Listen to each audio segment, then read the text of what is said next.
Alrighty, good evening. I would like to call this meeting to order. The time is 6 p.m. Welcome to this hybrid meeting of the St. Helena Unified School District Board of Trustees. Today is Thursday, February 13th, 2025. I'm Laura Simon, Board President, and I'd like to introduce my fellow trustees by roll call. Please reply with present after your name is called. Board Vice President, Mrs. Lisa Pelosi. Present. Clerk to the Board, Ms. Shawn Mora. Present. Trustee Mrs. Jeannie Kerr. Present. Trustee Ms. Jean Marie Wolf. Present. And Student Board Representative Ms. Sunny Calder. I'd also like to introduce our district staff. Superintendent Dr. Jody McClay. Assistant Superintendent Mr. Christopher Heller. Chief Business Official Dr. Kay Vang. Executive Assistant to the Superintendent and Governing Board Ms. Erica Madrigal. Director of Technology Mr. Derek Machado. And additional administrators are joining us in the audience. Director of Educational Services Mrs. Araceli Roma Flores. St. Helena High School Principal Mr. Benjamin Cinto. Robert Louis Stevenson Middle School Principal Mr. Andrew Ryan. St. Helena Elementary School Principal Dr. Carmen Emery. And St. Helena Primary School Principal, Mrs. Rebecca Rocha. We are delighted that you're viewing in person, on Zoom, on television channel 27, or on our YouTube channel. A copy of this board meeting video will also be available on our website at www.sthelenaunified.org. Okay, 2A, approval of the agenda. Is there a motion to approve the meeting agenda as presented? I'll make that motion. Excuse me. Okay. And second? I'll second. Great. Ms. Madrigal will conduct a roll call vote. Trustee Calder? Trustee Wolf? Trustee Kerr? Aye. Trustee Mora? Aye. Trustee Pelosi? Aye. President Simon? Aye. Motion carried. Let's stand for the flag salute. I pledge allegiance to the flag of the United States of America and to the republic for which it stands, one nation, under God, indivisible, with liberty and justice for all. Okay, item 4A, public comment on open session. Is there anyone present who wishes to publicly comment on items not on the meeting agenda? Do we have anybody on Zoom? We do have one Zoom viewer, but they are not raising their hand. Okay. Okay. Okay. 5A, presentation by the student representative of the board. Trustee Calder, please. Hi, everyone. Good evening. Thank you for listening. This is my February presentation to the board. Beginning with St. Helena High School. At the beginning of the year, I wanted to kind of demonstrate that one of my focuses as student board rep was meaningful participation and meaningful engagement for students. And so this month, we have implemented an advisory survey. I worked with Ms. B and with leadership to kind of get this implemented, but we had more than half of each grade responding, which I think is pretty good. And it was focusing on spirit, on meaningful participation, spirit days and stuff like that. And then we had a follow-up discussion this month, or this week actually, in advisory with questions that were specifically targeting exactly what we were targeting in that survey. So collecting student feedback, collecting questions that are, sorry, one second, I just have a second. So we wanted to focus on spirit days, on making sure that people felt like they were being heard, and we wanted to focus on their feedback. We also had a student council meeting where we took ASB class officer photos, prom prep, and it was a really good time, as well as we had our Interact Club, did both a park photos and cleanup, which is a really good thing and a really good way to interact with our community, as well as some really exciting senior nights. We had girls and boys soccer, as well as wrestling, and girls and boys basketball. And pictured here is the average field trip to SJSU, San Jose State University, as well as West Side Story tickets are now available on sale, so make sure you get your tickets before they sell out. And then here are some photos. I was not at the last board meeting, so I wanted to make sure to double up on photos.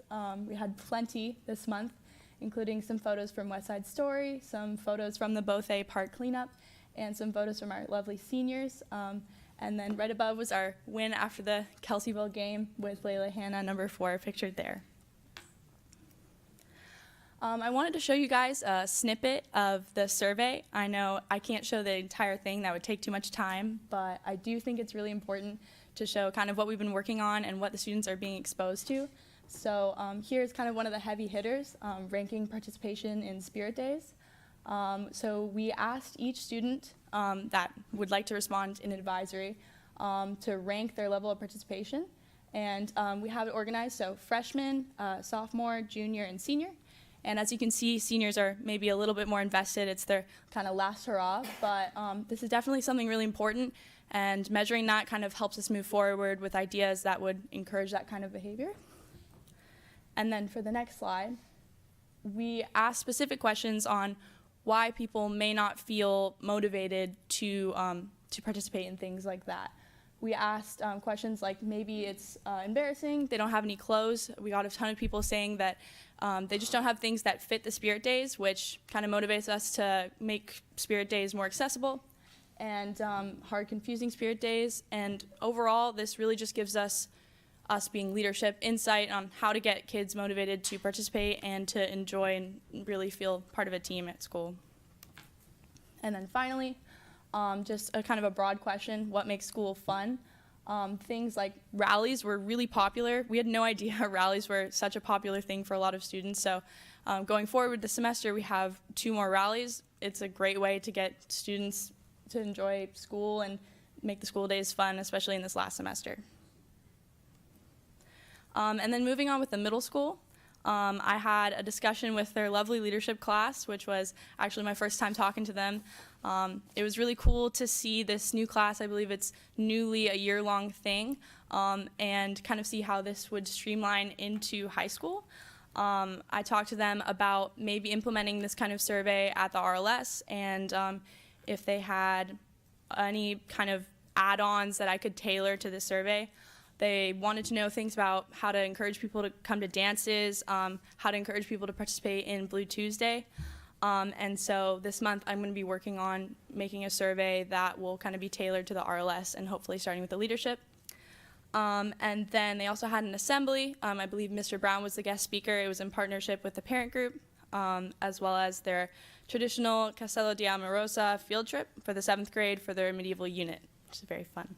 In very exciting news, they had 3 championship teams for 8th grade boys volleyball, 7th grade girls volleyball, and 7th grade girls basketball, as well as the beginning of their track and wrestling season. And then here are the photos from those championships. And then with the elementary school, I focused a lot on the Heart Heroes event. They kind of had a concluding event with various games and stations, but this was really more of a larger effort. They had a 3-week fundraiser with over $2,500 raised to the American Heart Health Association, as well as CPR classes and learning good habits for a lot of the students, which is really kind of a positive thing, as well as a Kindness Challenge Week, which is their Spirit Week, designed by the student council at the elementary school, which is pictured down there. And then finally, Zoe and Sassafras was a school-wide read book for the primary school. Under One School, One Book from Read to Them. I think this is a really positive thing.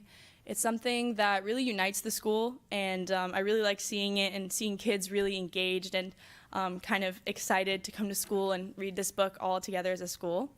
The posters, assembly ideas, trivia.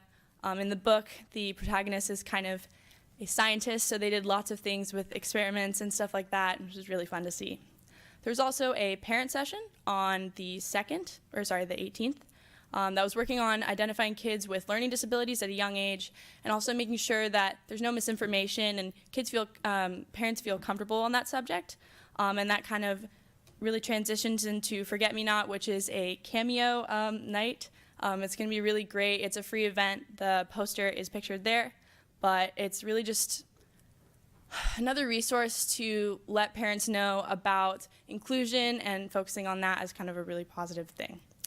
And then finally, we had Uno Dos Tres Andres, which was an assembly performance. I heard from Miss B's son that it was extremely enjoyable and very fun for a lot of the kids. So that's really good to see, as well as kind of a focus on math and taking that home with Math and Muffins, which is a Spanish and English activities to take home for kids to learn math at home. So, and that concludes my board report. These photos from the primary school, from their performances and their activities. Thank you.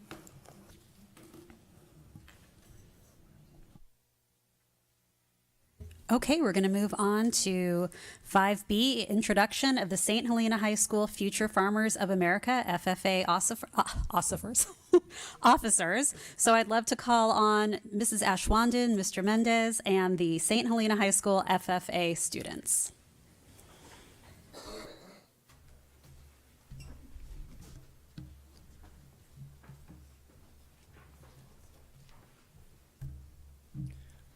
Hello, my name is Andres Venningson. I am a 3-year FFA member, and I'm currently taking Ag Leadership and Horticulture.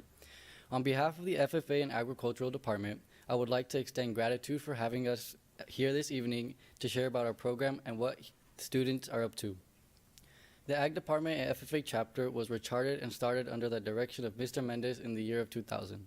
We are excited to be celebrating our 25th year with over half the student population enrolled in FFA. On the slide, you can see our demographics. It mirrors the demographics of our school.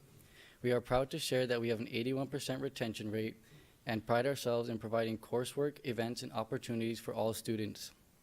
In agriculture education, programs 3 circles are incorporated into every class. In our department, we have 3 ag teachers that teach courses in 4 pathways as listed. In addition, an ag leadership course is taught once a week. I am taking horticulture this year, and I learned about vertical farming when we got to grow lettuce hydroponically as a class. I really enjoy being able to practice the material by growing plants myself in class, and there is a lot of great community and bonding that happens in this class through the shared struggles and victories. Hello, my name is Ray Robledo. I am a junior enrolled in Ag Leadership and Agricultural Chemistry. Aside from the classroom circle, the FFA is another focus of a successful agriculture education program. At the national level, FFA is the youngest youth leadership organization with over 1 million members. FFA works to equip their members with the skills to have an influence by focusing on premier leadership, personal growth, and career success. One way that FFA gives students the opportunity to pursue growth is through a series of leadership conferences and competitions. I've had the privilege of participating in the opening and closing ceremonies competition, which had allowed me to meet new people, grow my public speaking skills, and learn about other chapters in our region. Good evening. My name is Jacob Zuniga. I'm this year's chapter secretary for FFA for our chapter. In addition to our individual leadership development events and conferences, we also offer a series of career development events, also known as CDEs. These CDEs build career success in agriculture and work ethic skills. They also include the welding team, the agri-science research team, the vine pruning team, the vine judging team, and the water issues team. In the past January alone, our vine pruning team placed second in the state. State is the highest you can go for vine pruning. And I had the privilege of being awarded first high individual in the state. So you can really see what an impact this has had, especially with these important industrial agriculture and different agriculture industries in the valley and in the community. I can't emphasize how much CDEs contribute to personal growth and leadership skills for our students. Good evening. My name is Yaneldine Reyes. I am a sophomore in 3 ag leadership classes, or 3 ag classes: ag leadership, ag chemistry, and ag mechanics. One key part of a successful ag education program are SAEs, or Supervised Agricultural Experiences. Each SAE allows students to grow their agricultural and leadership skills in preparation for professional occupations with similar responsibilities. Last year, I raised 2 market hogs for the Napa Town Country Fair. With the help of my ag teachers, I was able to learn about the fair and about how to manage livestock. Although it was a big responsibility, I developed many useful skills such as leadership, time management, and good work ethic. I am looking forward to continuing to raise animals throughout my high school career.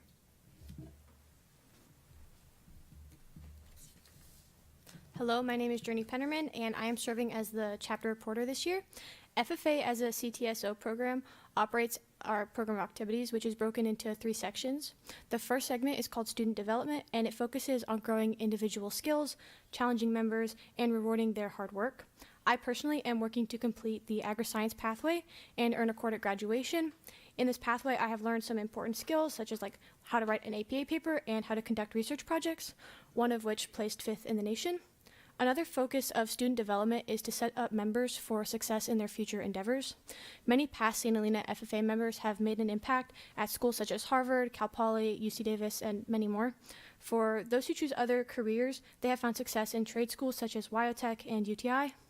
And still many more of our students have graduated high school and entered into the workforce or industry, oftentimes utilizing FFA learned skills or connections to find success there. Good evening. I apologize in advance for my voice, but my name is Karina Garcia. I'm currently a senior, and I serve as St. Helena FFA's Sonoma Section representative. The second segment, Chapter Development, involves growing connections with others and learning together. This is made up of leadership conferences, which allow students to meet new people from all across the North Coast region, as well as chapter meetings, which are planned by the Ag Leadership class. Personally, my favorite meeting has been our annual carnival. Through this carnival, I have witnessed the unification of all of the grades at our school. I have accumulated once-in-a-lifetime memories with my classmates, participating in activities like trivia and our annual bounce house. Overall, this activity, along with many of our other chapter meetings, have created a more united and positive school culture. In addition to growing successful students, the St. Helena Agriculture Department has been recognized for the hard work and dedication from the advisors to student success. The diligence of our agriculture teachers over the years has both gained attention and inspired the next generations. With the hard work of many students and teachers over the years, our small school chapter has grown to embody the pursuit of excellence that FFA is built upon. Hi, my name is America Garcia, and I'm a junior in Ag Leadership and Horticulture. The final focus of St. Helena FFA is on community development, and this is often shown through community service acts where the chapter works to help organizations around the valley. Each of these activities, students are reminded the importance of representing an organization with respect and decorum, as well as having the opportunity to meet industry professionals and serve those in the community. To conclude, we appreciate your time and thank you for considering us. If you would like to show your support of the FFA or are interested in any upcoming events, our annual rib feed will be taking place March 26th, and we will be recognizing students at the Spring Banquets Award in May 28th for their hard work and growth throughout the year. Additionally, St. Helena students will be showing and selling livestock at this year's Napa Town and Country Fair from August 3rd to August 10th. And thank you again and have a good evening.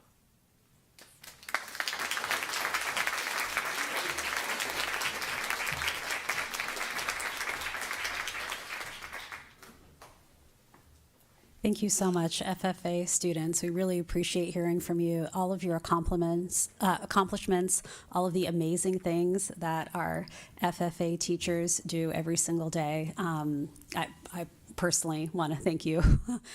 So just so proud, so proud. Anything else? No, congratulations on 25 years. It's awesome. That's great. And it's going strong. So, and I also just thank you so much for being here. We love when you guys come to our board meetings. So thank you very much. Anytime. Thank you so much. Yeah. Okay, we're going to move on to 5C, presentation of Give Big 2025. I'd like to call on Ms. Coco Lopez and Ms. Ashley Wright.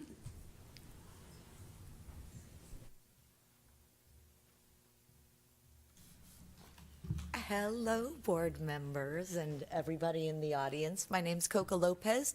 I am the Vice President of the St. Helena Public Schools Foundation and leader of Give Big, which is the fundraising effort that all 4 of our schools do to work together to fund many, many of the extras. Before I start, I just want to acknowledge our FFA, because even though Give Big does not directly raise money for the FFA, I have to tell you that I think of you guys on a regular basis as I create my own messaging, because I believe that you students are an absolute credit to our district, our community, and our entire valley with the things that you study and do. So thank you so much. You don't even know, as a parent of the district, how valuable this is. Back to why I'm here, sorry, but they're really just so, in March, of course, is the month where we ask everyone to donate money for Give Big. Now, we raise money throughout the year, but March is really our big push for, hey, just give us money. I know that I'm really preaching to the choir here, because everyone here knows that the money that we raise goes to fund everything from, well, books and library nights and math and muffins and the things that our PTGs fund, to various grants and extras that the foundation gives. But mostly I just want to remind us all to please, in your day-to-day, remember Give Big. Our goal this year is $250,000. That's about $250 per student. For some families, that'll be a very easy ask. For some families, it will not. So I'm hoping that we all can come together. And I brought Miss Ashley Wright because she is a teacher that has more experience with Give Big than I do, because she's been here so much longer than almost all of us and has written so many successful grants and has brought so many aspects into our schools. So I brought her today because she can speak to this better than anyone, really. Thank you. Yes, I'm old, and I've been here for a while.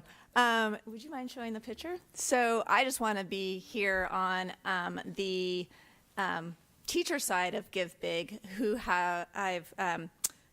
my students and I, former students, have appreciated the donations and things from Give Big. This is a grant and just an example of how easy the Public Schools Foundation and the Give Big community is. I wrote a grant a couple of years ago for a Gaga Ball pit. For those of you who have not been to 5th grade camp at Walker Creek, Gaga Ball is it's a pit. It is an actual pit that the kids just kind of play a handball game in. It's very inclusive. You don't have to have, really, a lot of those kids that are playing don't have any athletic skill. They're the ones that don't play soccer. They're the ones that are just kind of bored at recess, but the Gaga Ball has just brought life to our playground. Anyway, I wrote this grant a couple years ago. The foundation granted half of the money, then the district said, no, we're not going to fund it. And so the foundation goes, come back again and try it again. And so we wrote the grant again. They funded all of it. The district was so kind and had amazing people help us build this Gaga Ball pit. Weekends after school, you'll see middle school kids. I've seen some high school kids playing. I've seen community members playing. It is really, you don't have to have any skill. You just have to have fun. And if you guys ever want to come and see what's happening in the Gaga Ball, check in at the office at recess and lunch. It's just so fun to watch. And so when you give big, you give opportunities for kids to do something extra at school. So that's all I wanted to say. Thank you. Any questions? I have one question. Once you hit your goal, I was hoping that maybe then the Give Big committee could follow up with the superintendent. Let us know how the monies will be divided amongst the 5 organizations. And the reason I say that that's why that's helpful is that then we have an idea of what those organizations are funding. I know we're looking for new and innovative, but it helps I think it helps everybody from the CBO's office so that we know that things are being covered for what's important for the students. Thank you for bringing this up. This is actually, if I can just take one more minute, all of the money is divided equally 5 ways. That's 4 portions for each of our 4, or 1 portion for each of our 4 schools, and the 5th portion goes to the St. Helena Public Schools Foundation to give grants. One of the things that Lisa Goldfarb, the president of the foundation, and the board in general has really been working on this year is creating a system in which every time a teacher makes a request, it goes through the district and administration so that we can all see exactly what's being requested. And when something is denied for a particular reason, that note stays with it so that we can bounce it off to other people to make sure that our needs are getting met. That there were issues with things slipping through. We say, we think the district should handle that, but it shouldn't be the teacher's responsibilities to go back and ask again and again. So we're trying to streamline that process and are totally taking suggestions about that. Yeah. Thank you so much. Good luck. Okay. Okay, thank you. Go Give Big.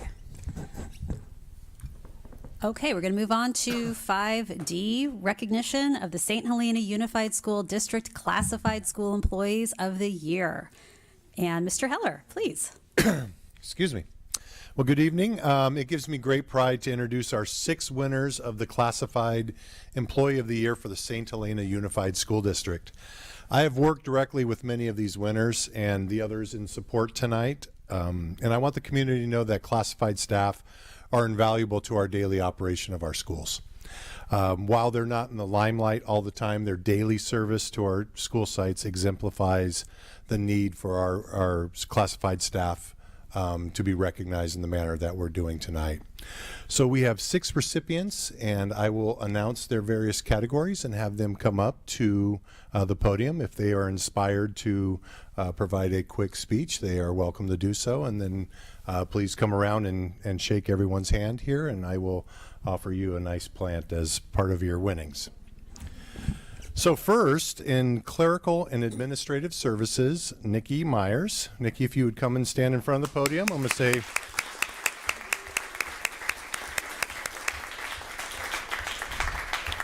I'm going to read an excerpt from Rebecca Rocha's nomination. It says, during her past 24 years in education, I've worked in a handful of schools. I've never worked with an office manager who is as efficient as she is. She's the most competent person I've ever worked with in a school office. Her customer service is amazing. Parents always comment on the fact that our front office is the most welcoming place in the school district. School secretaries are always the face of the school, and parents have let me know how welcome they feel at our school. Mrs. Myers truly exhibits an attitude of service towards others. Congratulations, Nikki. Thank you, Chris.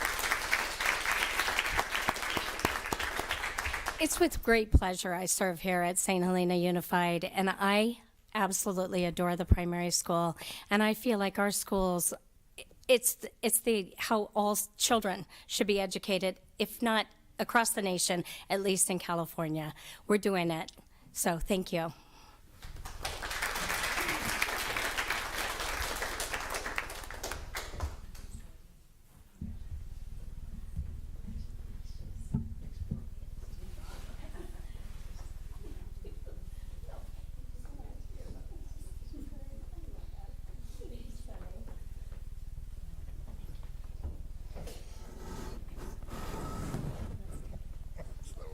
Oh, yeah, I know.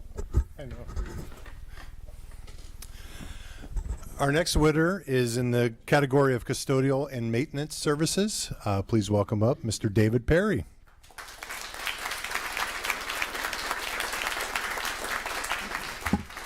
David was nominated also by Principal Rocha from the primary school. And she wrote, at many schools, you may notice a head custodian in the shadows quietly doing their job. Not Mr. Dave. As our head custodian, he greets each child with a smile on his face each day. Not only does he take his job seriously and does his best every day, he makes a conscious effort to positively engage with students and staff. His persona exudes friendliness. Every single time he sees someone throughout the day, this is usually how the conversation goes. How are you today? Isn't it a beautiful day today? We are so lucky to get to work here. Mr. Dave is calm, dependable, and a team player. I have worked with many head custodians in my career, and I've never known someone as caring and detailed as he is. Not only does he keep our school impeccable, he's always willing to help staff with whatever needs they may have. This includes even putting air in the tire of a teacher's car. He's truly one of a kind. Congratulations, David. Thank you. Thank you so much. I'd like to congratulate all of our classified employees of the year. I think everyone that works at this school is just as deserving as award as David Perry. I am so blessed to end my career at a primary school where they teach some core values. And I almost would have to say, I see my principal do the Pledge of Allegiance almost every day, and I'm normally getting the ball card out. And she tells our students after the pledge, and I almost have to jump up to do it because she always has them jump with a dance.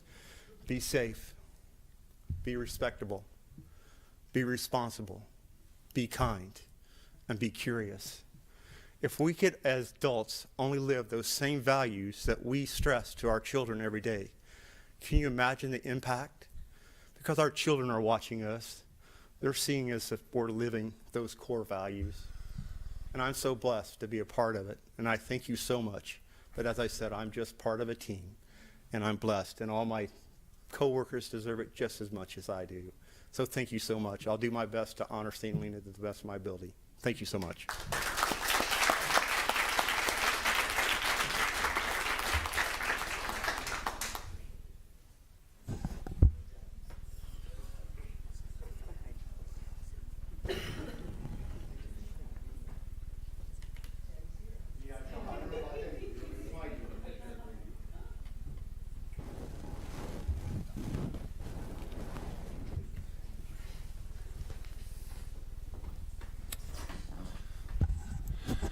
Our next recipient could not be here this evening due to a conflict, but I would like to read in her recognition.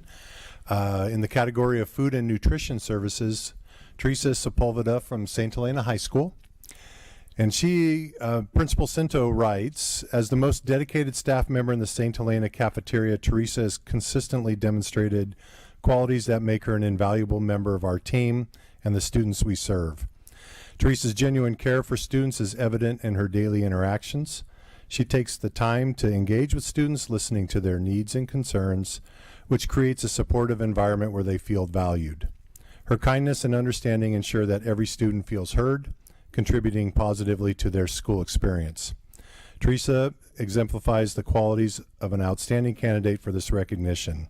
Her dedication, ability to work harmoniously with others, compassionate nature, and adaptability make her stand out. So we congratulate Teresa. We acknowledged her this morning, bringing the plant down to her in the kitchen. So it was good to see her.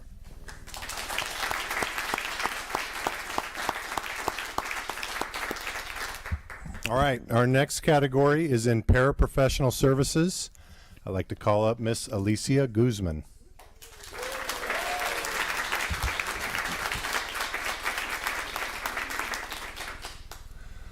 As a high school employee, Principal Cinto had the honor of writing her letter, and Alicia has been and continues to be an invaluable member of our educational community, consistently demonstrating dedication to our alma mater, flexibility, and a genuine commitment to the well-being and success of our students, particularly those with the greatest physical and mental challenges. Alicia works tirelessly to support students of all abilities. She has an innate skill set to connect with students, particularly those with the greatest need, providing them with the care and attention required to foster both a comfortable and growth-producing learning environment. Her unquestionable patience and compassion for students create an atmosphere that helps students grow both academically and socially. Alicia is an exceptional asset to the district, the high school, and the St. Helena community. We are confident in and rely upon both her skills and disposition and highly recommend her for this distinction. Congratulations, Alicia.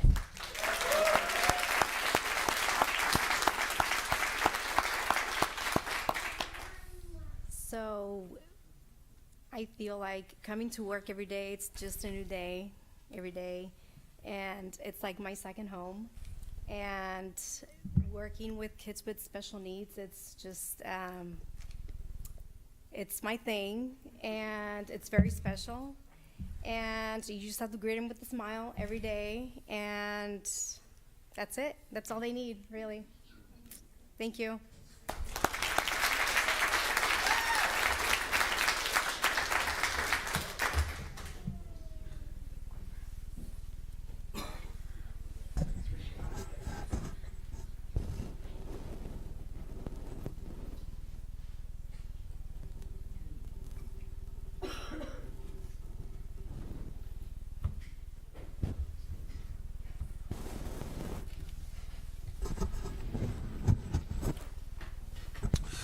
Okay, our next category is technical services, and I'd like to call up Bryce Humphrey.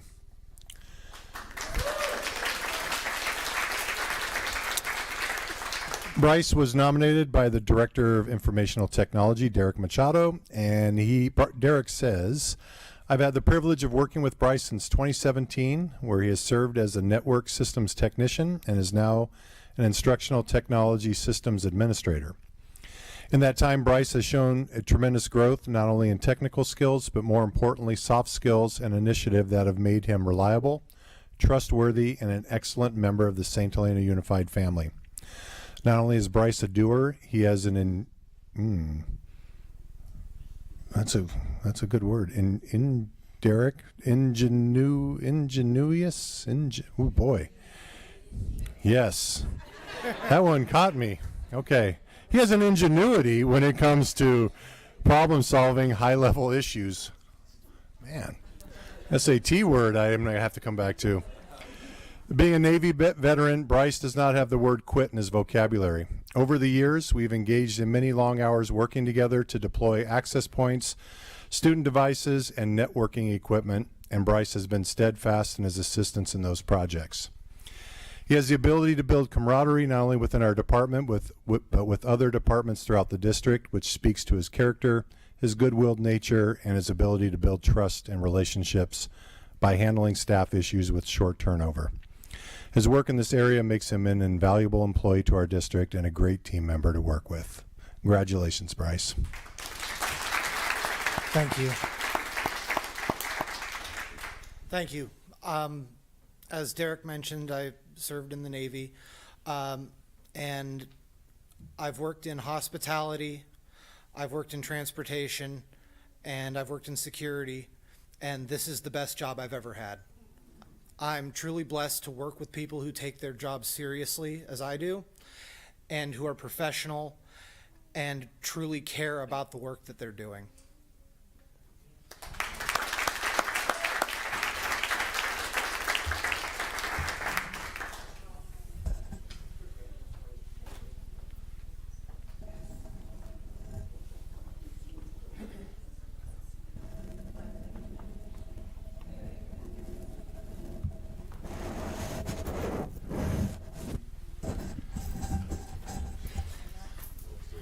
All right, our final award this evening is in the area of transportation services, and I'd like to call up Aurelia Ramirez.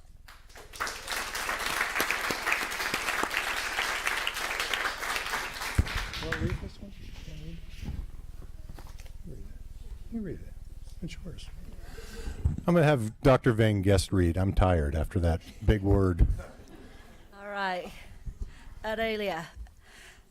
Aurelia always maintains a positive, collaborative, and professional attitude. She is exceptionally reliable, friendly, and provides great customer service for SHUSD students and families.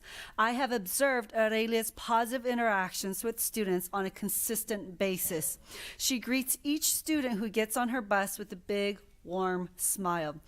Aurelia understands that she's the first staff member whom students see every morning, and that her actions make a difference.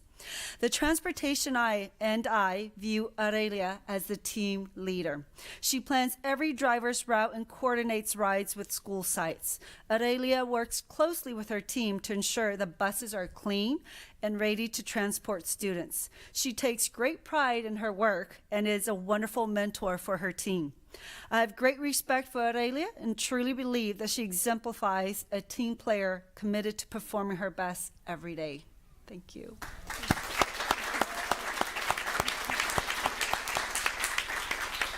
Thank you, Kay. I'm very proud to be part of the Santa Elena Unified School District, and I'm more than happy to do my job best I can every single day. Thank you.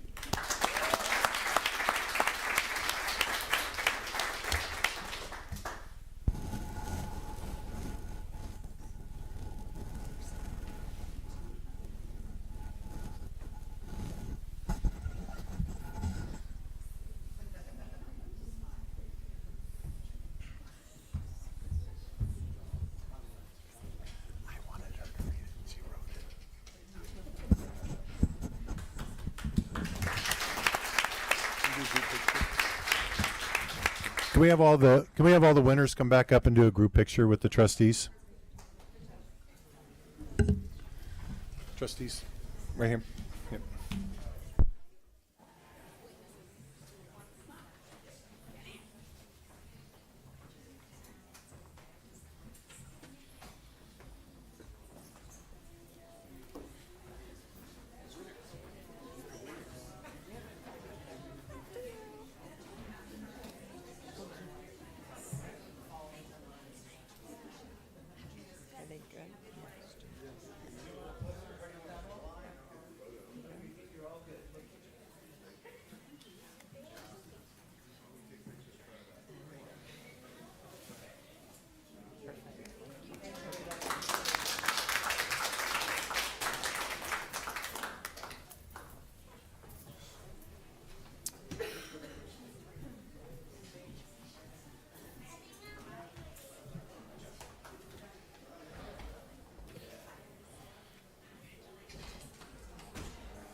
We're going to take a 3-minute break. Anyone that needs to leave this portion of the meeting, you're welcome to do so.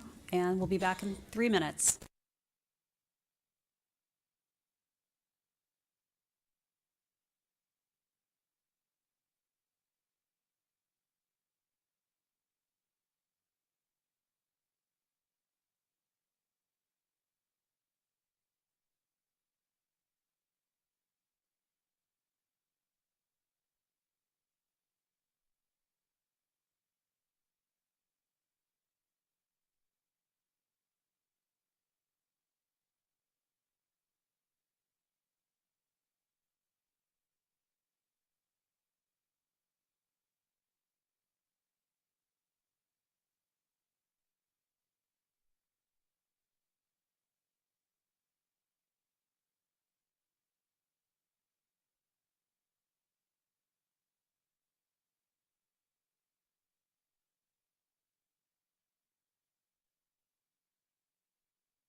Okay, we're going to move on to 6A, accept the GASB 75 actuarial valuation and supplemental schedules for the district's retiree health insurance programs as of July 1st, 2022.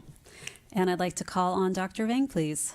Thank you, President Simon. So the Governmental Accounting Standards Board, also known as GASB 75, requires the district to perform periodic actuarial valuations to measure and disclose our retired healthcare liabilities. Foster & Foster, which used to be DFA, is the firm the district has been using to perform this task. Since 2019, the district has also contributed $50,000 a year into a trust to pre-fund these liabilities. As of December 31st, 2024, the total asset value of this trust is $367,215. If the board is interested in increasing this contribution, we can have a discussion at a later board meeting. At our last board meeting, the January board meeting, Trustee Kerr had also inquired about the OPEB liability, which is over $4 million. OPEB, which stands for Other Post-Employment Benefits, is where the district also provides medical coverage to its retirees who are eligible for this benefit. So today, I have here with us Carlos Diaz, who is a senior consulting actuary, and he is going to share the valuation reports along with and answer questions that the board may have regarding the valuation reports and the OPEB liability. Thank you. Thank you, and good evening. Thank you for having me here. I really enjoy presenting the results to the board because it shows that you care. A lot of our clients just use it as a compliance vehicle and don't show interest. So I appreciate being here. So thank you. We performed an actuarial valuation as of July 1, 2022.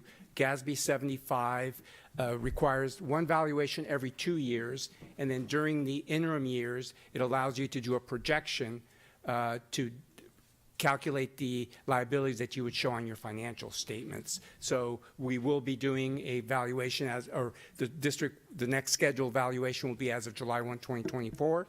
Those results will be used for your June 30th, 2025 and 2026 reporting. The next slide, sorry. Next slide. Kate covered the first half there very well. In our reports, our valuations begin by understanding the plan provisions that you provide. So we show summarize the plan provisions on pages 16 and 17. This is benefits that the district provides for retirees. So this is health care coverage for the retirees who meet certain eligibility conditions. These conditions vary by employee groups, and then they're payable to age 65, and there are district caps. And like I mentioned, page 16 and 17 is a summary of those provisions. If you, excuse me, I can go over that if you'd like me to. So once we understand the plan provisions, then what happens in evaluation is that we receive census information from the district. So as of July 1, 2022, we valued 183 active employees and 49 retirees that were receiving benefits. So this is retirees under age 65 who are currently receiving these district-paid benefits. This compares to 51 retirees as of 2020 and 170 actives as of the prior valuation. And then what happens is we take the provisions, we for each individual that we receive information for, we project out those promised benefits. So we take current healthcare costs, we project them out with healthcare trend rates.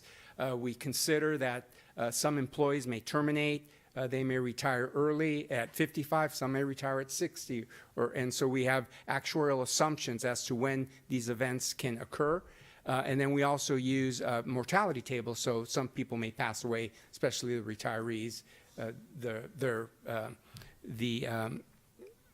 the likelihood of them sticking around is based on their mortality. So we project out future payment streams, and then we discount them to come up with the liability. So that's what we do for the district. Then we present those in our reports. The discount rate that we use, GASB 75 requires that we determine a blended discount rate. So, for example, as Kate pointed out, you have adopted a trust, and that trust currently is expected to earn about 6.5%. And so one discount rate we can use is the long-term expected return on assets. However, when assets aren't sufficient enough to cover projected payments, then GASB 75 requires that you consider municipal bond rates for those years in which benefits are not covered. And so we end up with a blended rate for a plan. So, for example, going to this table here, I'll point out the highlighted in gray there, as of July 1, 2022, using a 6.5% discount rate, the total OPEB or the liability would be $4.7 million compared to $207,000 at that time. So the assets, as Kate pointed out, have grown to $352,000 as of June 30th, 2024. However, since that 207 is not based on the GASB 75 algorithm isn't sufficient, we ended up with a blended rate of 3.78%, which is the column to the left there. So the liability was of $5.7 or $5.8 million for a net liability of $5.6 million. Then we take those results from July 1, 2022, we project them to June 30th, 2023. We look at the municipal bond rates, we look at the trust assets at that time, and for your June 30th, 2023 financial statements, you showed a liability of a net liability of $5.8 million. And then we just repeated this for this last cycle as of June 30th, 2024. Assets had grown to $352,000, liability of 6.3 for a net liability of 5.9.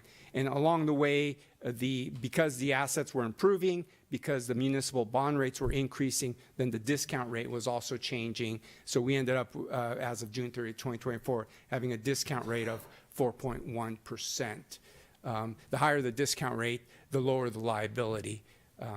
And so we're trending in a positive direction. The bottom of the table there shows the expenditure, the cash expenditures that, as Kay pointed out, contributions to the trust were $50,000, but on top of that, general to pay benefits that are being distributed, those are paid from general assets. So you're seeing that a total district contribution of about $220,000 a year. And that kind of summarizes the reports that you have or that you've been provided. And at this point, I'm here to answer any questions that you may have about the process or any concerns that you have.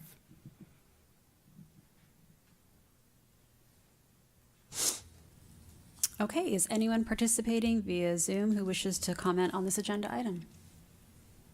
No? Okay. Do the trustees have any questions about this agenda item? I do. Okay. No, but I mean, we may have the same questions. So. Okay. Go ahead. And some of it is just to be a bit more familiar because this is not something that we look at frequently. So I just want to get some clarification on a few things. Payments from the general assets, is that general fund? Same, I mean, when it says general assets, what does general assets mean? Is that the general fund? Yes, okay. I just wanted to make sure of that. And then I think back on the first page, it says we pay up until age 65. But then on the following page, 38 says the average age is 68.7. So I'm confused. That That's a great question. I'll have to get back to Kay on that. Okay. Yes, the district pays additional supplements up to age 65. Okay. There are people that elect to continue coverage beyond age 65, and those individuals, even though the district isn't paying premiums for them, or I'm sorry, there are some that are paying the CalPERS minimum contribution. So I'm sorry. Okay. Okay, that's fine. Then we can circle back with the board. I can confirm that what is happening is that the supplemental benefits are payable to age 65. Okay. Anyone that continues after age 65, the district pays the CalPERS minimum health care contribution for those individuals. Let me just double check. And I don't want to take up that's time, fine. I guess the follow-up question to that is, Dr. Vang, where do we find, are those dollars allocated, and or if there's the is it come out of the CalPERS then? I mean, I just want to make sure that we're understanding where all this money is circulating from. And Trustee Kerr, ask your questions next if you. Yes, so if you look at the supplemental that is dated November 20th, 2024, on the very first page, we have benefits that are provided. So it's the 1, 2, 3, fourth paragraph. It talks about benefits provided because the district does participate in PEMCA, which is through what Carlos is talking about. It's through PERS, and so there's a percentage that we contribute, and they have a whole calculation here, so you can read that on that fourth paragraph. But on top of that, we also offer medical coverage to our retirees, so that would be our district costs on top of the benefits that are provided through PEMCA. Okay, and then they go beyond age 65. Or only to 65? That is correct. That on page 18 of 21 of the actuarial evaluation, we have a schedule that shows how the retirees are broken down. We have 3 individuals receiving the supplement plus the minimum. Those are all under age. 2 of them are under age 65. One's over age 65. The supplement. There's 8 people receiving the supplement. They're all under age 65 as the plan provision. And then we have 21 receiving the minimum only. And in that case, we have, I'll just run it, 3 individuals between 65 and 69, going down to like 9 people between 75 and 79. So for them, we're valuing the very small, it's a very small portion of their coverage that the district is paying for. Okay. So I apologize, I didn't have that ready earlier. That's okay. So. Okay, so off of what Trustee Pelosi says, I'm seeing that liability increasing on our books all the time. So when does it start decreasing? When do we pay?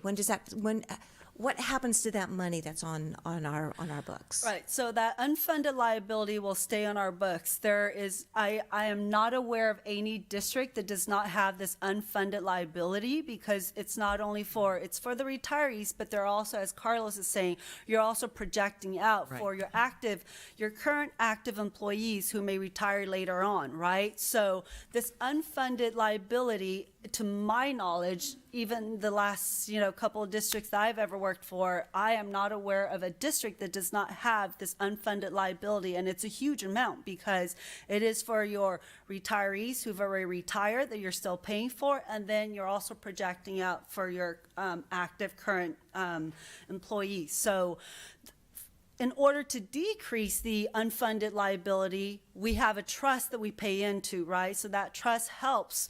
And then depending on how that pot of money fluctuates, because it's a fund, right? It's a trust. And in looking at our trust fund, every quarter I get a report.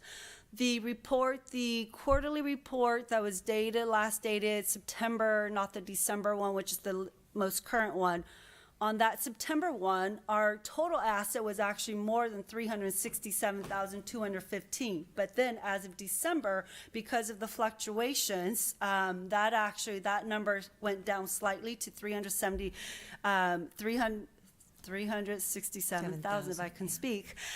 So that that number, that amount that we contribute that sits in the trust fund, that number can fluctuate because it's a fund, right? So depending on, and I don't know all the technicality that happens behind the scenes in terms of, what goes into that calculation, but I do get quarterly reports for that. So it sounds then, in order for any of the unfunded liability to be paid or decreased on our books, it would come from from that trust account then. Right, we would have to contribute more to that trust, which then lowers our unfunded liability, is my understanding. Okay, and so then when we're paying for the retirees, their health care, that's coming out of our general fund? Yes. And then so how much, where would we find that on our books? Where would we see that money going out of our general fund, and how much usually is that? I have those numbers. I don't have it with me right now, but I can definitely provide that number with you. Jamie, who's our benefits person, tracks all of our retirees, who they are, how much we pay monthly, how much we pay annually. So I can definitely get that number for you. Okay. Okay. Because Dr. Vang, I would think $50,000 contribution is not covering very many retiree benefits. Knowing what medical benefits cost these days, that can't be covering, maybe 2 employees for a year, if that. So I think this is something we have to look into. And I do think after questions have been answered, I think that we should, as a board, discuss whether or not we want to come back and revisit and talk about the contribution that we're putting into this trust and whether or not it needs to be increased. Correct. Because it's, to my understanding, since we've started our contribution in 2019, we've kept the same amount at 50,000. Right. We've not increased it. So as our unfunded liability continues to increase, to your point, our contribution isn't increasing with it. So there's definitely always going to be a gap there where our unfunded liability will be an amount that, like other districts, it's a large number. Sure. So it's not abnormal, but it is an unfunded liability that is recorded every year because of GASB 75 requirements. And it's reported out. Our auditors see this, and you've seen it in our audit report. And I work with Carlos to analyze these numbers. Okay. And I think I want to just reiterate as well for what Trustee Kerr said. I think what would be helpful is what is the amount the district is paying out for the retiree benefits. I realize we can't project because we don't know who's going to retire when, and if we offer anything like a golden handshake, that's going to change those kind of things as well. So it just would be good to kind of have a projection and be proactive about it, I think, in our planning and know the money. That's my 2 cents. Okay. So, and I know I'm like kind of beating this to death a little bit, but unfunded, so it sounds basically that the only way that we could pay that off is by creating this trust and then start chipping away at it with that. Correct. So wonder if something happens where our district is no longer in existence for whatever reason. We have all that unfunded liability. Would someone have to pay that off? Would somehow that be paid off? Or why is it, why have we been able to accumulate so much in that account, and why are districts able to accumulate so much liability that way? Yeah, that's a great question, and that is you are promising those benefits, or those benefits are promised, and therefore there's a value attached to it, and you have the Governmental Accounting Standards Board saying you have to determine what is a liability that you would determine for those. Now, those benefits are not as protected as pension benefits, for example, that have stricter legislation protecting those benefits. So there are, you may hear of other employers or districts doing things to mitigate those liabilities because they are getting large. So, you know, it has come to the attention of the accounting community. Therefore, it's been required to put on your books, and then you, along with other districts, as Kay mentioned, it is something that you have to, you know, balance out as to this liability versus other commitments that you have. And, you know, we can depending on what your financial focus is, then we can, you know, for example, our firm could help, you know, determine or help projections or come up with projections as to what are the best ways to mitigate the OPEB liability, but it could be at the cost of another program or something else. And so that's, I think, the problem with, especially with what we've seen with school districts is, yeah, it'd be nice to fund this plan, it'd be nice to do this, but then we have other issues that we're being asked to deal with. Sure. And that's what we've been seeing, you know, from our end. So does that help? I know it's not addressing it. Does that liability, though, does that have any bearing on our bond rating and things if we were to go out for? Absolutely, yes. So if someone sees your financials, it's there, they're going to say, hey, you know, how is this liability going to be paid down? Okay, thank you. I was just going to ask a more generic question. Is this a abnormally high liability for our size? Okay, so it's more about the costs of insurance are probably increasing, age of retirees increasing, so we need to increase our contributions to not get in a bad situation. And we're actually in a better position than some other districts in the sense that we are making a contribution to a trust fund to decrease our unfunded liability. Not every district contributes to, you know, this a trust outside of their unfunded liability here. So the fact that we have put that in place is already a advantage, a plus for us. Keep in mind that that does hit our cash flow. It does impact our cash flow. So, for example, we are, Brad and I are very cautious about ensuring that we don't make this payment until our second property taxes hit in April, right? So we're very strategic, or earliest would be in January, but we try to push out as much as possible to help with our cash flow. And so that's something we have to be mindful about, is the more we contribute, that will hit our cash flow. And I guess another question is then keeping it in this trust. I remember when our former CBO came up with this idea because it was a high interest earning account. And is that still the most financial sense to keep it in something like that? It is, based on the emails that I've been receiving from CERB, from other, Jamie and I last year actually attended one of these workshops, and they went through our actual trust fund, and we also have connections, contacts where if the board would like, I can have them come in and talk to us, you know, share, go deeper, dive a little deeper into our trust, what we're paying, you know, how we're gaining, how the interest, and I don't even know if that's the correct word, if that, like, it fluctuates, because like I said, it's so technical that when I attend these trainings, I'm just trying to wrap my head around, like, what is that I really need to know so that I'm, you know, I've got an idea about how this all works, but it's quite technical from my perspective.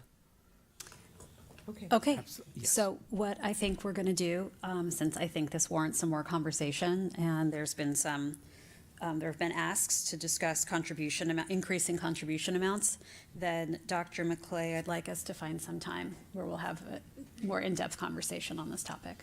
Okay, sound good? Thank you. Okay. Yeah. Thank you. Yeah, and could I suggest something? I'm sorry, I'm kind of stuttering here.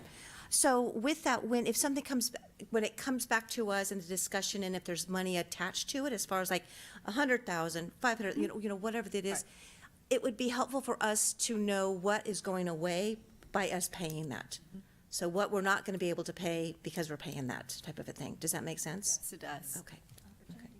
Yeah. And then because this is an annual item that I bring to the board, because we just had our supplemental, because as Carlos explained, so we have our evaluation report, then the following 2 years are supplementals, and then next year we'll have an actual report again. We are asking that the board approve the GASB 75 report as well. Okay. It's an annual report. Okay. Thank you. Thank you. Thank you so much. for Thank you, yeah. And like I mentioned at the beginning, it's great that these discussions are being had because because they aren't being had elsewhere, so in many places, so that's wonderful. Thank you. Okay. Thank you. Is there a motion to accept the GASB 75 actuarial valuation and supplemental schedules for the district's retiree health insurance program as of July 1st, 2022 as presented? I'll make that motion. Okay, is there a second? I'll second. Okay. Sunny, would you like to cast a vote? Sorry. Okay. Ms. Madrigal, will you conduct a roll call vote? Trustee Calder? Aye. Trustee Wolf? Aye. Trustee Kerr? Aye. Trustee Mora? Aye. Trustee Pelosi? Aye. President Simon? Aye, motion carried. Okay, let's move on to 6B, contracts over 25,000. And Dr. Vang, please.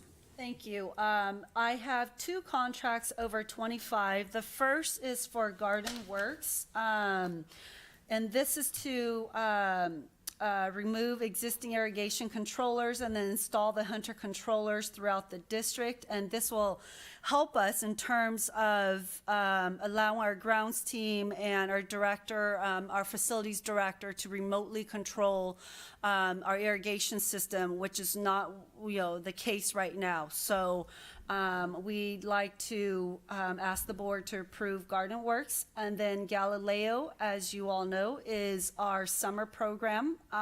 It's a very hands-on program. And I will defer to Araceli if there are more questions regarding the Galileo contract. But it is the same program that we used last year that was quite successful with our summer program that we like to bring back.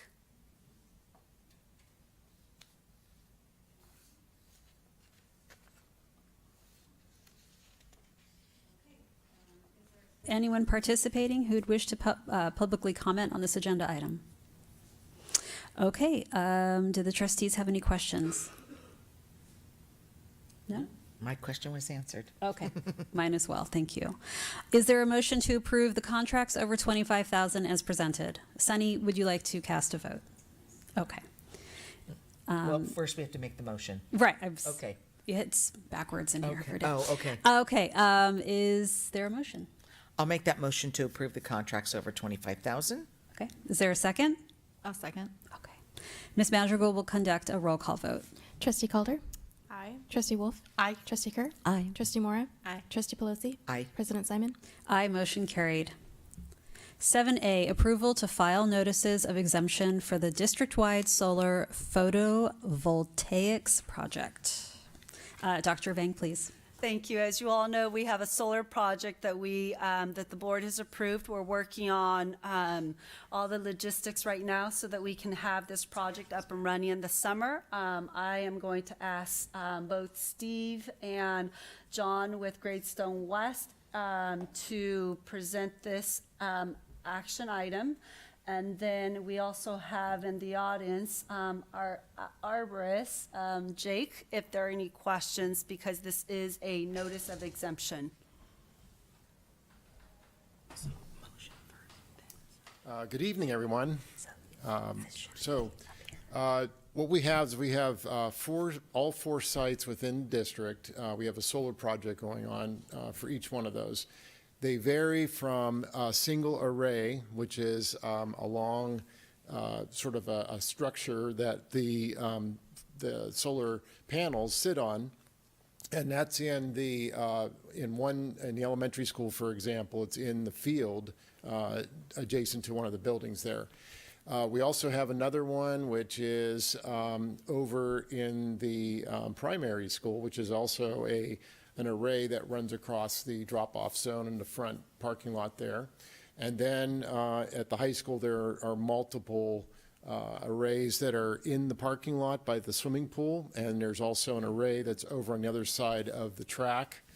And then over at RLS, we have one at the drop-off zone, and then they're going to replace some of the panels that are on the existing structure that's there in the courtyard area. So those are the essentially what's going on with each one of those sites.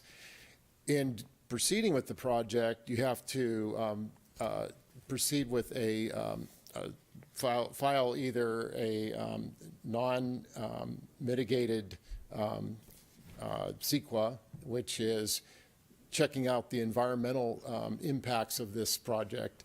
And they have various restraints on that where, let's say if you have a tree that is a native California tree, then you have to assess if that's over 25 years or under 25 years old. So those are some of the things that they have to look at.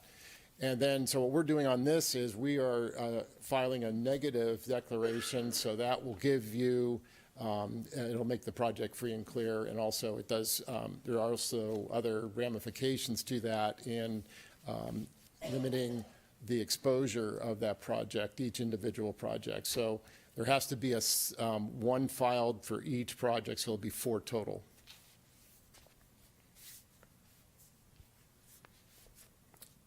Any questions on that?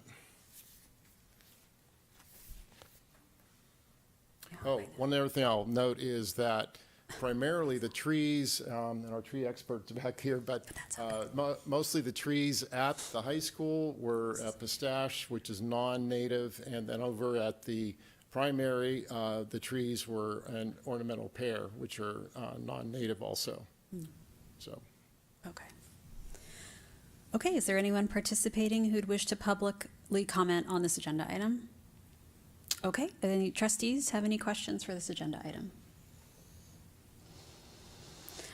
Well, actually, I mean, I just want to, for any of our viewers who may be watching, because if anybody looks at these, the removal of trees always concerns people. And I appreciate that these are all non-native. I mean, it all fits within the guidelines. And so it looks like a total 15 trees among the 4 sites, from 8 at the primary, none at the elementary, 1 at RLS, and 6 at the high school. Is that Three at RLS. 3 at RLS? Okay, my bad. I read that incorrectly then. Okay. So are there, I'm sure I know the answer to it, but I'm just going to ask it for a public meeting. Are there plans to replant any trees anywhere else, or are we just removing trees? All right, our arborist is here for Yes. that exact reason. Okay. If you don't know, all the trees with all the campuses are now numbered and they're being Yes. tracked, so. Yes. And that, I know we have access to that program if need be. Figured I'd come up and stand in front of the microphone so Zoom people could hear me. Yeah. So what, I think we're currently 5 trees ahead from last year. We had some tree removals over at the elementary school. We didn't have room to replant there, so we replanted over at RLS. So we're actually about 5 trees ahead. Okay. At this point, I don't think we have any plans to replant anything. We're removing ornamental pears, which are in some states actually considered non-native invasives. We have at the high school, we have the Chinese pistache, which are non-natives. RLS, we do have a coastal redwood, which has a kind of sweeping stem and some damage on one of the surface roots on the backside of the lean. Okay. It's about probably 4 feet off center. There is a cedar tree that's right next to it, which is declining. Okay. And there is a Canary Island pine that has, at the very top, at about 90 feet, it's got probably 2 tops, maybe 10, 12 inches in diameter, that have a super poor junction at the base. So it doesn't break my heart to pull those down. Okay. Thank you, Jake. Yep. Okay. Any other tree question? Nope. Okay. Yeah. Oh, no. Do you have a question? Well, no, it's a business question. So with the removal of those are our responsibility then, as far as the expense of removing those? Yes. Okay, okay. Okay. Yeah. Um, I just know how expensive it is. Yes. So with that in mind, then I also see that there's going to be EV stations at each one of the sites. Is that correct? And when reading, is that the right one that I'm reading at? When I was reading the contracts, you're going to have like four. Yes, that's correct. Okay. Now, my question with that is, how much is that going to cost us as well to put the EV stations in? Are you saying EV? EV, yeah. Yeah, we're not putting EV. Well, let me see. I think I saw that. It says, say, 4 EV chargers and associated electrical improvements would also be installed in the parking lot. And it sounds like on each one of the at each site, there's going to be EV. Yes, that's at the high school site. The high school. So it's at the high school site because it's at the parking area, and DSA makes us, as when we alter that parking lot, we have to put in 5% of those stalls have to have EV capability. But just so you know, I'm reading the one here that says project title primary school, and it's underneath the primary school. Yeah. 4 EV chargers. Yeah, it's on each one of them. So I don't know if those forms need to be redone.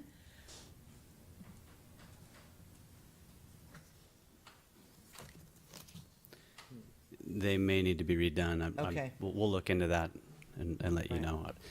There may have been a requirement at one of the other sites that I didn't know about. Okay.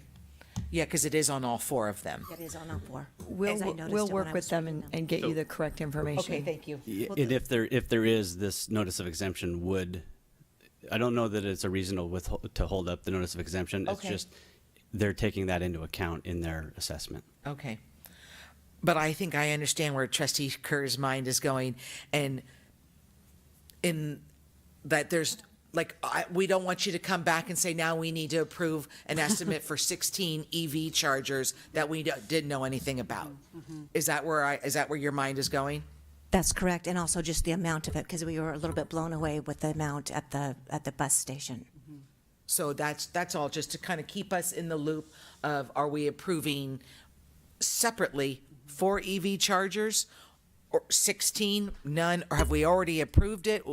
Just want to have some clarification around that. It's my understanding this evening that you would be approving the NOE, and I always struggle with the, Understand that, but if we're approving that, well, I want to be sure, and that's why I think on the record we say we're not approving right now any EV chargers. If it is a DSA requirement, we're going to have to look into that as staff, because I know that Dr. Vang and I were under the impression we weren't doing any EV other than the bus or bus charging, which you're aware of. So maybe we just make that clear in the motion. Okay. And we can get back to Dr. Vang tomorrow and let her know. We'll formalize that, but that is correct. Okay. I don't know if I'm comfortable in approving these with it in there. Well, we could modify the motion that says that the motion written. excludes any EV chargers, even though they're outlined in the forms. Because I do understand from a business operations flow, we don't want to hold these up. So I think if we go on the record and with an official motion that says Excludes. that we're excluding these, then we have done our due diligence by saying no. But that's just my feeling. If you're not comfortable, I certainly don't speak for you. What is it? So are we excluding all of them, or are we excluding just the 12 of them? Because it sounds like we need 4 for DSA. I would say excluding the ones except that are required at the high school for the bus charging stations. So excluding other campuses. And just to clarify, the 4 that are required are for the buses. We're not talking about net new for cars, personal cars. Go ahead. Yes, that's correct. So it's just those 4 that we've already, the ones that have already been installed at the high school. Originally, the array was going to go down the parking lot, and now it's been moved to the roof of the O&M building. Okay. Okay. We'll get that clarified, though. So no additional EVs. That's why. Okay, how do we feel about that? Ready to move? Okay. So is there, okay, let's see. Okay. Is there a motion to approve to file notices of exemption for the district-wide solar photovoltaics project, excluding the EV charging stations at primary, elementary, and RLS, including the 4 charging stations at the high school parking lot? Is that good? Is that good? Okay. I would make that motion. Okay. Is there a second? I'll make a second. Okay. Ms. Madrigal will conduct a roll call vote. Trustee Calder. Aye. Trustee Wolf. Aye. Trustee Kerr. Aye. Trustee Mora. Aye. Trustee Pelosi. Aye. President Simon. Aye. Motion carried. Nice job. All right. Thank you. Okay. 7B. Thank you. Thank you so much. Appreciate it. 7B. Approve Resolution 24-29, finding the proposal from FRC Incorporated represents the best value to the district and approving and awarding the leaseback agreement with FRC Incorporated for the St. Helena Primary School roof replacement and dry rot repair project. I call on Dr. Ming. Thank you. First off, I want to thank Trustee Kerr for participating in the interview panel. Last month, we did interview 3 contractors, and the best value is with FRC. And so I'm going to turn over again to Gradestone to present this. Thank you. So, if you may recall, back in November, we brought to you this project requesting approval of the schematic design and budget, as well as the request to proceed with a leaseback. So since then, we advertised in early December twice, and then we received proposals from several contractors, 3 of them. Ended up interviewing all 3. They were all graded based off of the rubric as identified by your legal counsel. And on January 22nd, we did the interviews. During those interviews, FRC was determined to be the best value, most responsive bidder. And so we're recommending award to them for pre-construction services in the amount of $5,000. We will be coming back to you with approval tonight. We will be coming back to award a total base rent or GMP contract to FRC Inc. once they've bid out the project.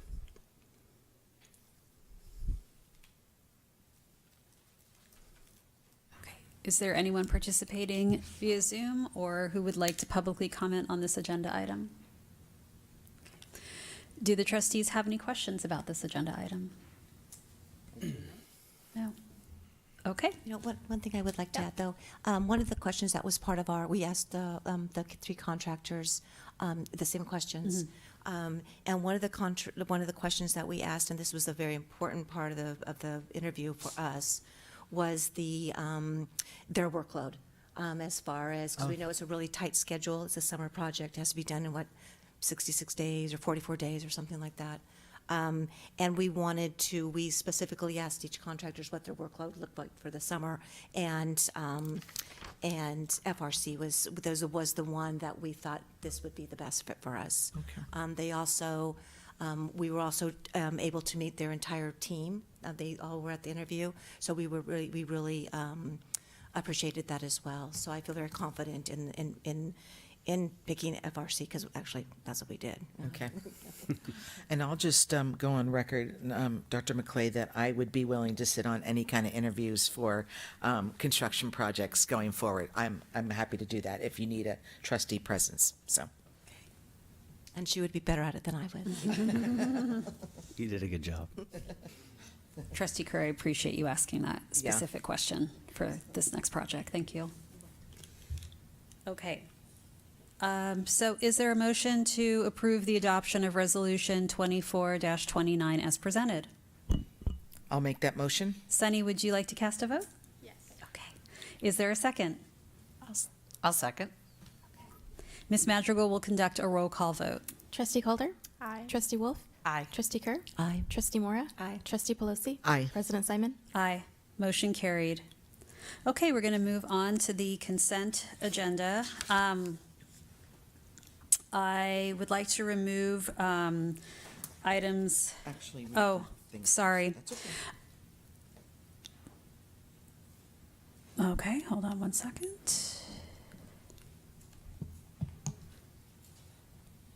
Okay.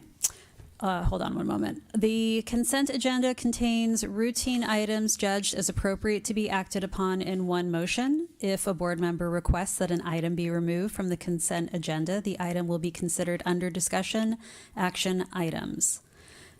Is there anyone present who wishes to comment on the agenda item? Okay. Were there any written comments submitted by members of the public? Okay.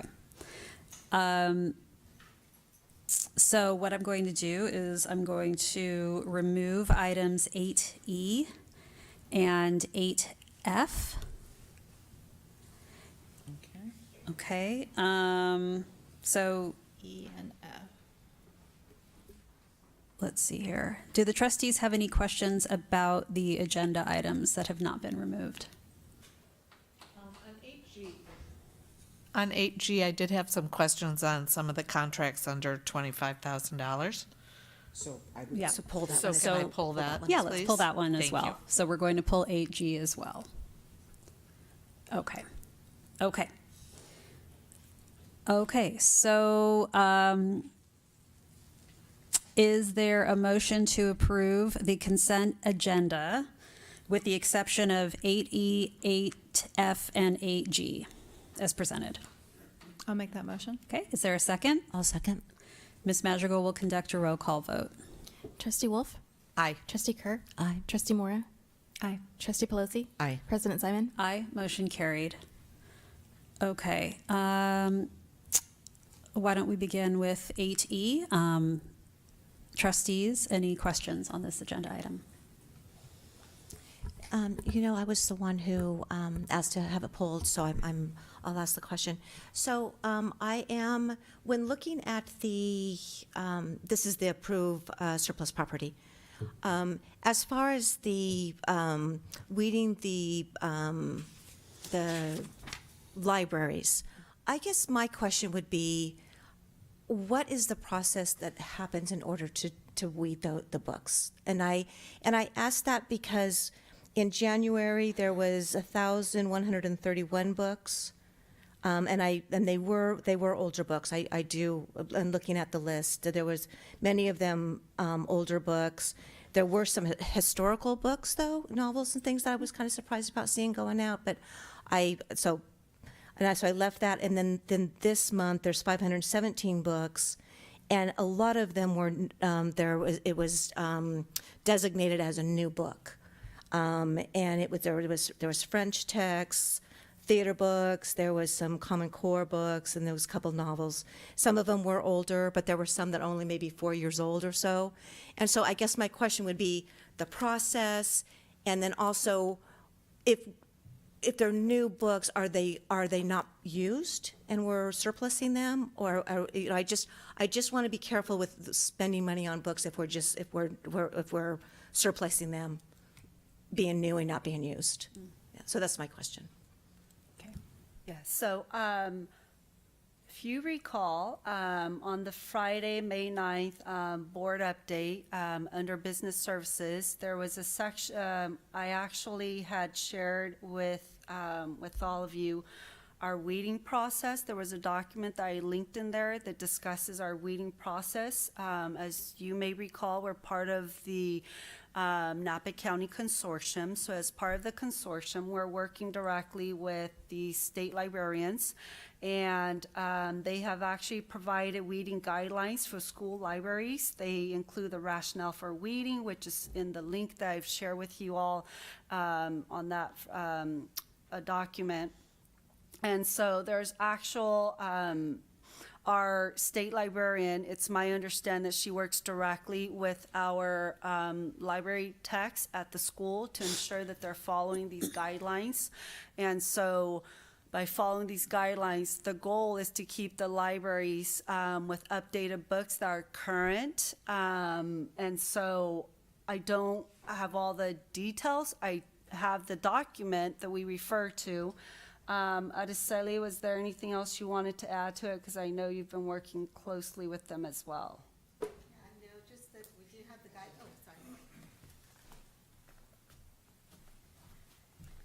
No, just that we depend on the certified librarian to guide us through that process because it's a very detailed process. And so weeding out books, purchasing books, we have to follow their guidelines. She has to approve all of the, anything that we discard and anything that we purchase. And so they follow very strict guidelines, and we go with her recommendation as part of the consortium. Okay. Do you know are we mandated to follow that? We are mandated. Okay. Yes. And so I just don't understand why there were so many new books that were being discarded. Because I see that there's descriptions like new or good, and the majority of them were new. And some of them were like $50, $75.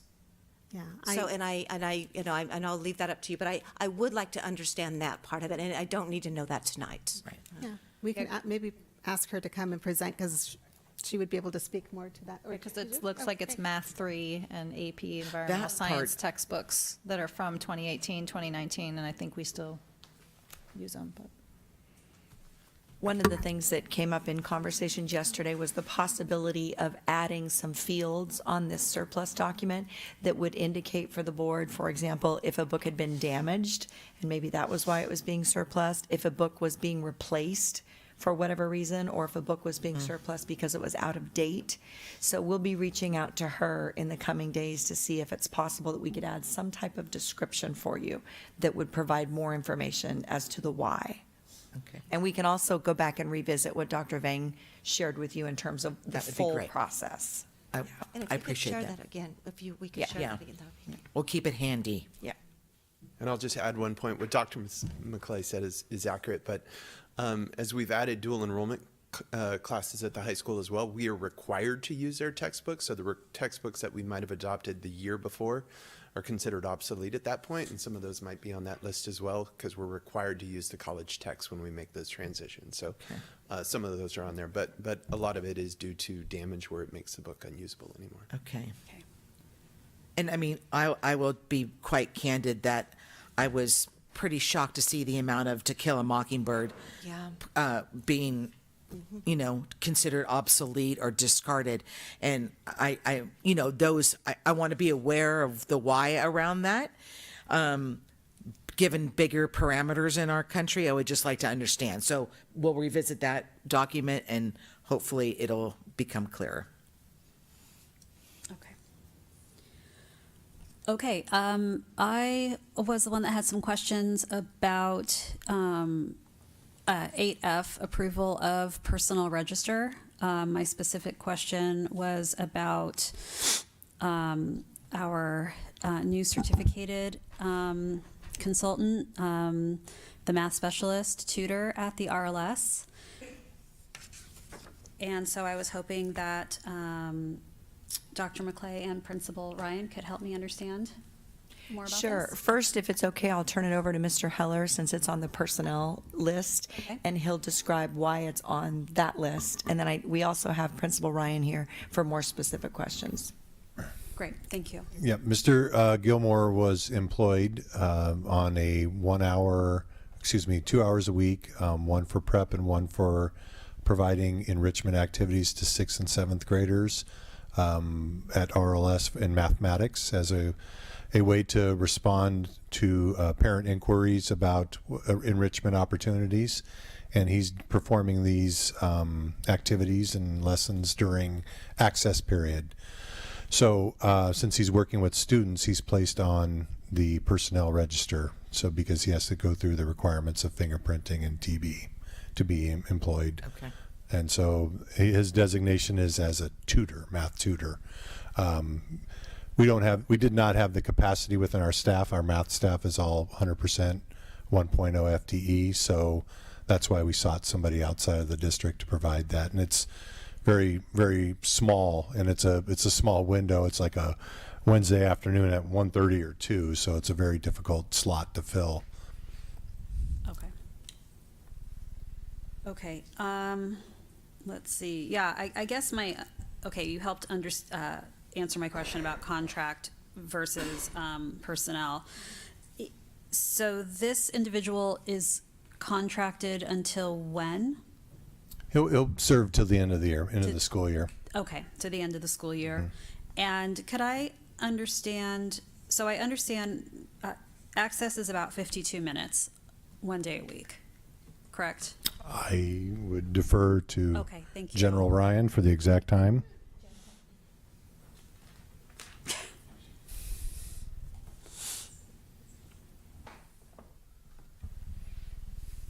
Yes, 52 minutes. Hi. Hi, okay. 1 day a week. Okay, so I was curious as to why we need this additional person.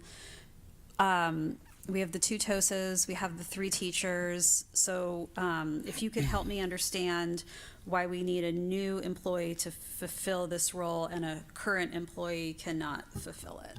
That's a good question. I think I can answer most of that. Okay.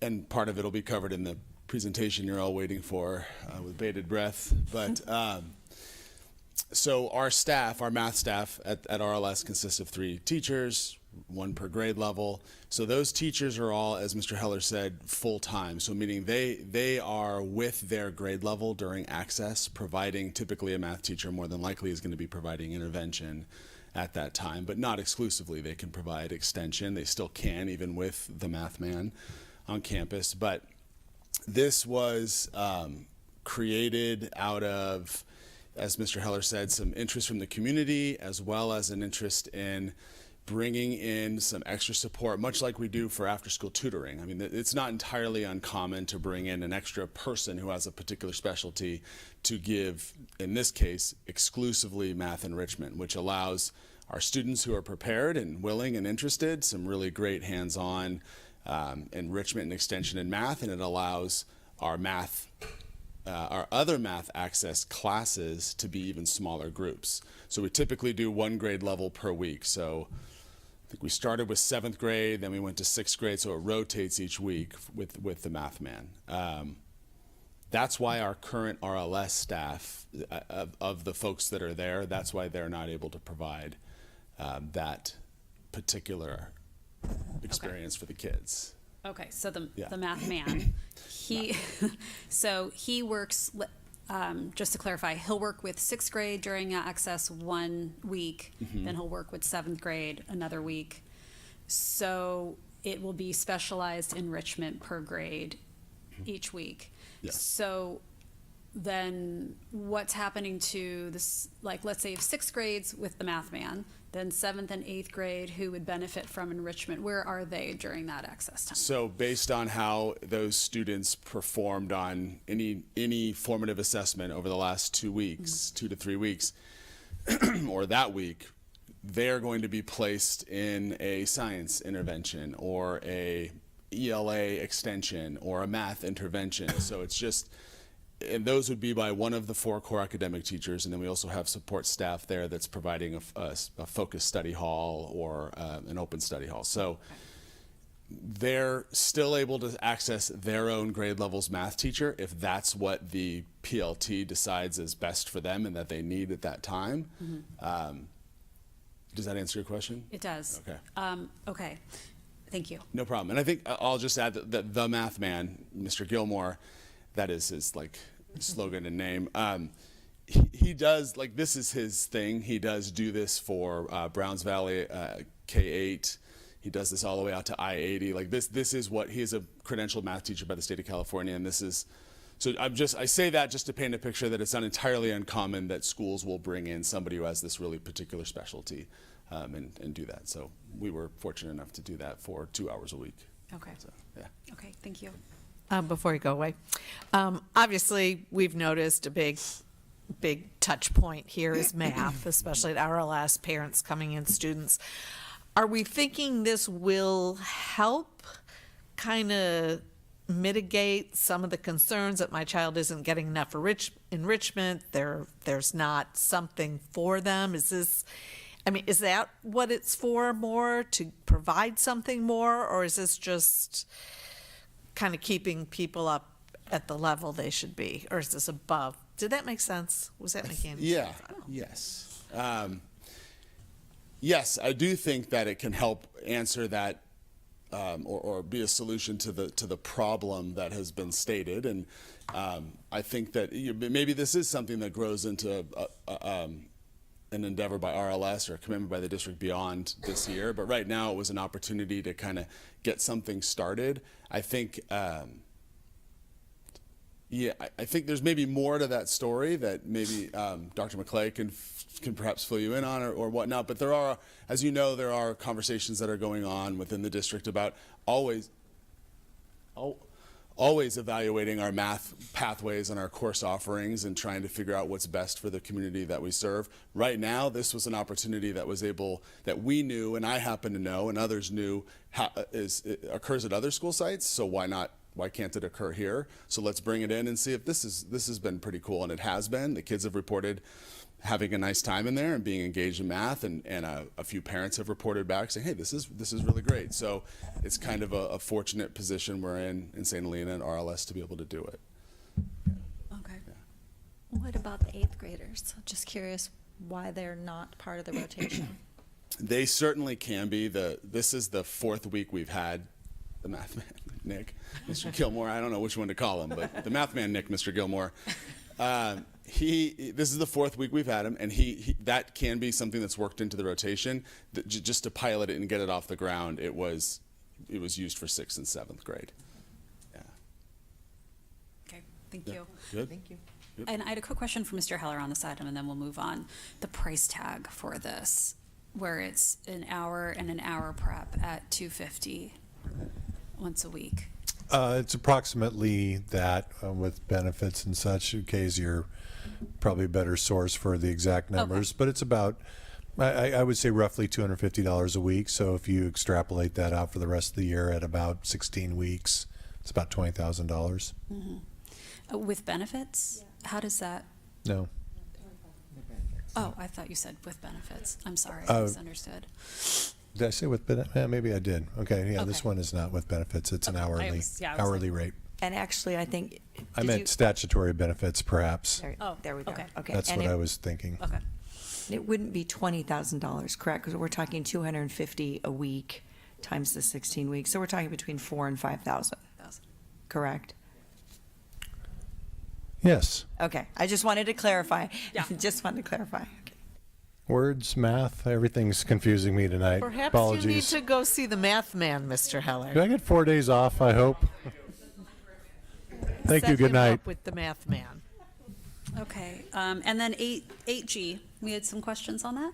I did, and maybe I looked real quick. I saw some of your answers today, Jody. I may have missed them. The one that kind of stood out to me as an event person, and then my fellow trustee, our managerial person, was the Bright Event rentals. We needed some explanation on that because at one point there were 750 chairs. That was confusing to me. And then we also were curious, is there a better way we can do some of this work with our staff, or rather than paying for setup of the chairs at $5 a chair? I mean, I'll go out there and set up 100 chairs. I've done that plenty of times. I don't know. It just seemed like with our work so hard right now to stay in budgetary lines, it just seemed like a lot of money going out the door. So maybe I missed an answer. But. That's okay. I can speak a little bit to this because Dr. Vang and I contacted the high school today. I hate to put Mr. Cinto on the spot because we weren't able to speak with him. We spoke to the secretary, but feel free to jump in, Mr. Cinto. What we learned today, because many of us are willing to go out and help just set up the chairs, especially if it's a $5.50 charge per chair. I think it comes in just under $5,000 for the setup of the chairs. We also questioned whether or not there was an error with the number of chairs, because we know, say, 120 potential graduates, 60 or so potential staff being there. We thought, how is that number 800 if most of the families sit in the stadium? Your secretary was able to clarify that because students bring so many family members, this is such a celebratory event, that they do need the overflow chairs, and they've used them in the past. So we intend to contact the company next to see whether or not they will let us set up the chairs if we rent them from them, because we do believe we have folks who would set them up. We weren't able to reach out and do that today, but we do have people who are willing to do it if it's allowed by that company. Do you want to add anything? I know you weren't involved in the conversation. Yeah, I apologize. Wasn't, but I'm ready. No, I just want to give a little. Past practice. My budget for graduation, my first year as principal in 13-14 was $17,000. My budget for graduation this year is $17,000. So we've managed to cut costs elsewhere. Moving graduation from Rotary Field to the stadium has allowed us to use the streaming service that we already have, the sound system that we already have, and save a lot of money. I think it peaked in 2021 when graduation cost about $21,000. So I think it's worth it given, they bring an entire crew of people. That also includes taking it down the very next morning. So it's not just set up, it's takeaway. We put on tennis balls on to preserve our track on the bottom of all the staff chairs, which you have seen. So I would say, in 12 years to have zero escalation of costs is actually really good given the cost of other things. So, I think we're within reason. So, Well, I was curious, where do those 700 chairs end up that So are last not the yeah, bleachers? so a bulk of them go to in front of the snack shack. There's a whole series of chairs out there. We've put some for people right behind the fence. And last year we actually put some per parental request on the south side of the bleachers as well. So people came through the back because visibility was not that great when we kind of crammed all those chairs over by the snack shack. So it seemed to work out pretty well. But yeah, as you know, it's a pretty huge community event. Students are only, the bleachers, we go out there and measure how many butts can sit in seats, and that's why we can only give so many tickets to families. But as you well know, it's more than just families who are showing up to our graduation. Okay. So with this new information, do we still want to poll 8G until we find out more from the company about setup, or do we want to move forward with? I don't feel that passionate about it. I just, I think, I talked to Dr. McClay, there's a discount given to it. And I'm willing to speak to somebody at Bright if need be, because I deal with Bright a lot as well. So, but Mr. Cinto makes plenty of valid arguments for that. They do come on a Saturday to collect. There's a different cost to come on a Saturday to collect as well.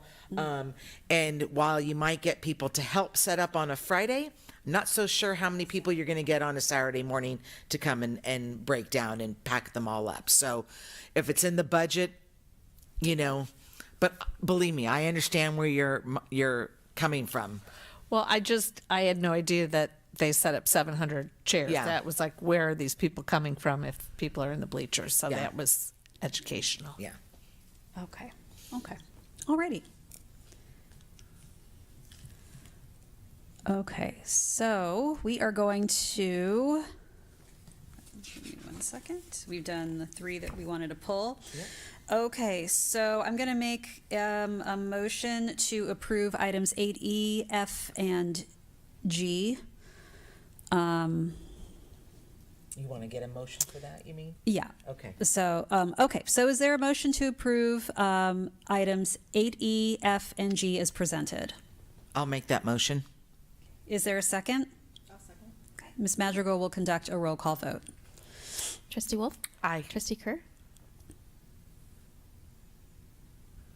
I'm contemplating because of the surplus property. I was hoping to do it separately. Oh, okay. Can you remind me what you would like to do? So you want to make a modified motion? Right now, the motion is there a motion for 8, F and G on the consent agenda? Right. And I would like to modify it to F and G right now. Okay. Okay. Is there a motion to approve F and G as presented? I'll make that motion. Is there a second? I'll second. Ms. Madrigal will conduct a roll call vote. Trustee Wolf? Aye. Trustee Kerr? Aye. Trustee Bora? Aye. Trustee Pelosi? Aye. President Simon? Aye, motion carried. Okay, you're going to have to help me out with this, Trustee Kerr. So is there a motion to approve? Make the motion. Excuse me? AE. Okay, just AE What are the conditions? I don't think, There's no condition, just somebody make a motion and then I'll just. If you, if you I make make that a motion to approve 8E. E. Okay. Is there a second? I'll second. Okay. Ms. Madrigal will conduct a roll call vote. Trustee Wolf? Aye. Trustee Kerr? No. Trustee Mora? Sorry, I'm confused. Yeah. Can I ask, I'm confused why? I'm just, so what we're doing is we're just Would you approving like just to one. delay this to another No, month so that you no. understand better? No, I just want to. You know, when a trustee typically does vote no, they do explain why they say The reason no. why is because I want to get more information about the process, but also I want to hear more information about why we're disposing so many new books. Okay, thank you. Trustee Mora? I'm going to do a no. Okay, then you have to explain. Well, I was also confused because they said new. Many of them were the integrated math 3 and the AP environmental science. So I guess I also didn't see purchases for replacements of those, and I didn't understand that why, regardless of a policy. But I just don't want to be buying new books. If maybe we don't need them anymore, but I don't know. But we don't know that, is what you're saying. Trustee Pelosi? Aye. President Simon? I will be aye as well, but I am eager to hear from the consortium to receive more information as to the why behind all of these. Okay. Motion carried. You got a good exercise there. I President did. Simon. Wow. That's good. Okay. You did well. Thanks. 9A, board members report, and I'd like to call on Trustee Wolf. Oh, that's me. Okay. I love when I get to do my report because I love the St. Helena Primary School. And look at two of our best faces right there. They are just so warm and welcoming, and it's just such a great environment. And Nikki and I were just saying in the hall, every child should have the advantage of going through a school like that and starting out their academic career in such a nurturing and welcoming environment. I just think I love being over there so much, where one of the TKers wanted to know what class I'm in because he wanted to know why I was at school all the time. So, okay, so there's so many great things to talk about. So this time I thought we'd focus a little bit on literacy. Obviously, you learn to read, but you need to read to learn as you go from there. And so we're going to talk a little bit about how the primary school really makes sure kids learn to read and nobody falls through the cracks. And they, some of the great things, they have a lesson in class as well as being broken down into groups. And I think with our PLCs, it's a great way they can identify where each student is. And it's so great with our small classes because you can look at each student as an individual and figure out where they need to be, what they need help with. Some of the things I talked about, like in TK, you're learning the letters, you're learning, through play, and it's all kind of fun. But by the time they're leaving and headed over to the elementary, they're reading. Some children are reading chapter books. They're really understanding what they're reading. Kind of like the old days when you did, see Jane run. I mean, they're really, we walked around, I was with Dr. McClay, and some of the books these kids are reading were like, wow, that's pretty impressive. So, and they like it. They like reading. So I think that's great. Let me tell you what I have. So some of the ways that St. Helena Primary supports literacy, as you can see all my little notes, and most of it's the understanding the individual, kind of identifying what they need and the questions. Are they getting it? Are they not getting it? What do we do to help them learn? What about the kids who know it? That really works well. And the groups, there's a lot of opportunity throughout the school day to learn and learn. Any kind of problems or concerns are identified through the multi-tiered support system, so nobody's going to get lost in the way to reading. And the team continuously works to help the students to learn, to get to get better and make it fun and learn each child's style and what helps you to learn. Is it visual? Is it tactile? All the things that are important. And to me, the biggest part is that the teachers are so supportive. They're so kind. They're so patient. I don't know how you do this 5 days a week, always being so kind and so patient. But they just really make it enjoyable for each student. And I think everybody just can't wait to go to school and to learn. So I think that's important. There's a lot of fun things they do at the primary. The library visits with Mrs. Montelli, I hear those are always a hit when she reads a story or helps them find books. I think it was called Angels Read with the principal, where they actually had an online reading they all shared together.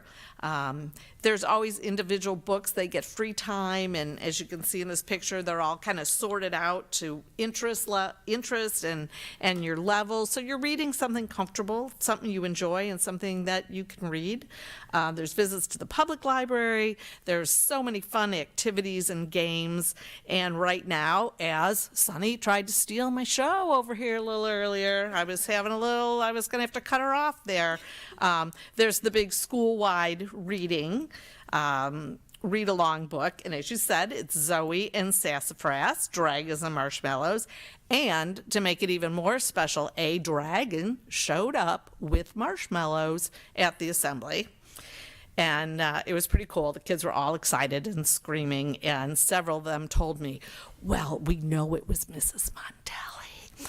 And so the teachers tell me that Mrs. Montelli is pretty much game to do anything that makes the kids happy. So I love that. So that's really fun. All of the children will get a book to take home and read. Our Spanish-speaking families will have a book in Spanish that they can share with their families. So it can be shared all throughout their family community. And I just thought this was fun. We just went through the 100 days of school. So our little angels read, and the 100 days, yeah, I know I put the TK in there. They're having so much fun learning and reading. And I think it's just such a nod to our teachers, to our paras, our support staff, and especially to our principal, that a huge thank you, because this makes such a big difference in their learning ability and that enthusiasm. It never quits. So I want to thank the staff, thank everyone at that school for their dedication. Mr. Dave, I think he knows probably 95% of the kids' names on that campus, which is really great. But I just think our primary is just a jewel in the crown. Is that the right expression? I don't know.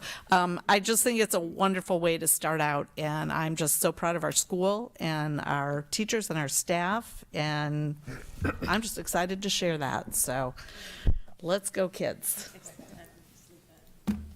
That's it. Does anyone have any questions?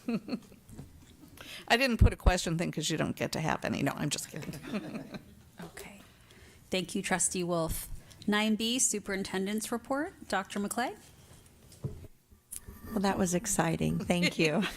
I love visiting the sites too. It's my favorite part of my job. I'll be brief tonight. It's getting late and you've got a lot more exciting and really good information forthcoming, but 3 quick things.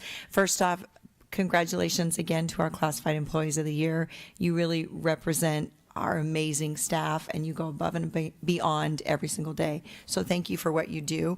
Second, I've had the opportunity recently to begin observing in our collaborative sessions where teachers work in grade level teams or content area teams or across grade levels in what we call vertical articulation days. So I just wanted to tell you how impressed I am and send that kudo out to staff as well, particularly with their work around question number 1 of a PLC, and that's what do we want our students to learn.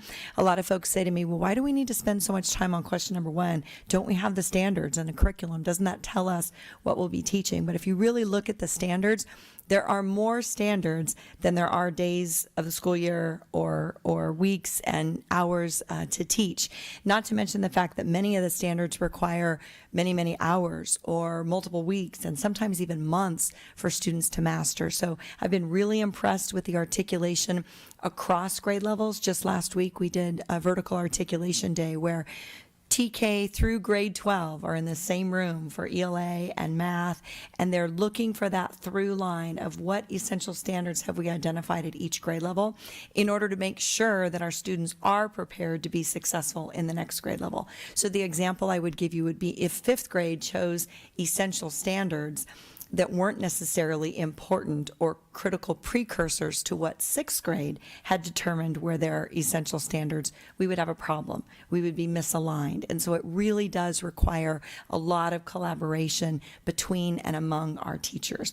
And then likewise, I wanted to mention how excited I was to hear a focus on question number 4. What do we do for our students when they do learn it, or in many cases, students who already know it? We do have students who come to school who already know the standard that is going to be addressed or that has been identified as essential. And so it's critical. We have just as much obligation, as you all know, I'm preaching to the choir, but just as much obligation to meet those students' needs as we do those who are struggling, which would be a question 3 or an intervention question.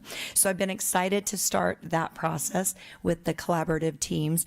And then thirdly, just one quick shout out once again to the immense variety of programs that we offer our students. You were lucky tonight, you got a taste of the ag program. My goodness, what an amazing program. Likewise, this week, I had the opportunity to visit our engineering class. And for those folks watching who may not know this, our students can take 2 classes in engineering and leave with an engineering certificate that allows them to actually work in the field of engineering post-graduation. So we had high school students in there designing electric circuitry for a house. I could barely even understand what they were talking about. You know, I understand when you flip the switch, the light needs to go on, but to hear the students talking behind the scenes of how that works and building these circuits was really impressive. And then I snuck into the theater during a rehearsal for West Side Story, where I had the opportunity to say, wait, I know that student in particular. Our student representative, Ms. Calder, will be in the show, but what an amazing show that is going to be. I could have stayed all day long. And just so those watching know, these types of shows take about a year to actually put on, from when the title of the show is selected to then getting permission to run that show and to sell tickets for it. That's a huge undertaking. Costuming, choreography, staging, casting, lighting, all of it. Mrs. Coyle and the theater students just do an amazing job. So they are expecting the performances to sell out. So I would encourage folks, if you haven't gotten your tickets already, to do so. So that's it. I tried to be fast tonight. Maybe Sunny could remind everyone of the dates. They are in March. I believe it begins on the 14th. I don't know the exact dates, but I know it's 2 weekends. It's the 14th, the 15th, I believe, and then the 16th. And then the next weekend, it will end on the 22nd, I believe. Great. Thank you. Okay. Well, I've already bought my tickets because I know they're going to sell out. Cannot wait. Okay, let's move on to 9C, Superintendent Subcommittee reports. So our equity meeting was postponed due to weather. The Monrovia group did not discuss agenda items due to low attendance. Dr. McClay was present at that meeting along with Amy from, please refresh my memory, from the Chamber of Commerce. Thank you. So we will be hearing a brief report from the LCAP Steering Committee. That would be Trustee Mora and Trustee Wolf.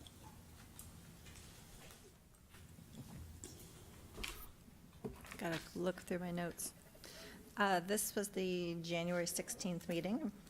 Was Wolf, you were there with me? Okay. I will defer to you because I had to miss, and you kindly followed up. I got Thank you you. covered. Basically, what we did is we went through all the LCAP, the goal areas, and said we provided feedback on the top 3 successes from our previous 3-year cycle. And then we did the same for areas of focus for our next 3-year cycle. And just sharing back with the group, I think we broke out into groups of 2 or 3 to do the successes of the previous 3 years and then what we're hoping to focus on in the next 3. We also had a presentation on ELOP dollars, so extended learning opportunity program? Okay. How they're used, how we can and can't use them. So it was also an educational time. And then we also had a presentation from our district social worker, Selene Robledo, and she went through, basically for that group, the exact same presentation she did for us at the previous board meeting in January. And, oh, that was a note from her presentation, so that was it. That's the recap. Okay, any questions, board members? Okay. Okay, thank you. We're going to move on to 9E. 9D, St. Helena Teachers Association report to the board. I call on Mr. Lusseldorf. Good evening. Good evening, trustees, and thank you for being here. Well, I guess you have to be. Sorry. Sorry. I had swim practice today, a long day, so and it was kind of blustery and a rainy day out there. So, nonetheless, I wanted to say first off, on behalf of the teachers, again, thank you so much to the classified, both the people who won Classified Employees of the Year, but the whole classified staff. It's such a dedicated group of professionals, and it really makes our job easier. And the campus looks fantastic. And again, every day I see them smiling and working hard, and it just really makes a difference. And I don't know if we always say it, but we do really appreciate it. So thank you. And I always like when something comes up in a board meeting that is that I can actually give maybe a little reminder of how the district and the members or the teaching, the SHTA, were willing to work with things. And there was a thing about health liability concerns, right? So I remember not that long ago, not the most recent negotiation session, but we did do things to mitigate costs going into the future. And we did tighten up eligibility a bit, or for teachers to get the benefits. For example, and so I'm curious, I'm hoping these are covered in the actuarials. I'm not an actuarial expert, I can barely say the word, but we changed things. So for example, employees who were hired before 2005, they were eligible at 55, assuming they had 10 years. We changed it at 2005 to 55 and 15 years, and then 2013, it went to 60 years old and 15 years. And we, as a district, tend to hire more experienced teachers. We don't tend to hire very young, new teachers. So I suspect going into the future, just kind of napkin math, that we should see those costs in the long run be kind of come down as we get, through the older group that were subject to that 2005 number. We're going to start getting more and more into these teachers who came in after 2013 with those tighter eligibility requirements, and that should, I would expect, that should mitigate a lot of those costs going on long term. And so there are things, and again, it's just a nice little reminder that we're willing to work, and we've done that in the past to make things work for the district and for our employees. So that's it. Thank you. Okay, thank you. Okay, we're going to move on to 9E, California School Employees Association, SCEA, and I call on Mr. Perry.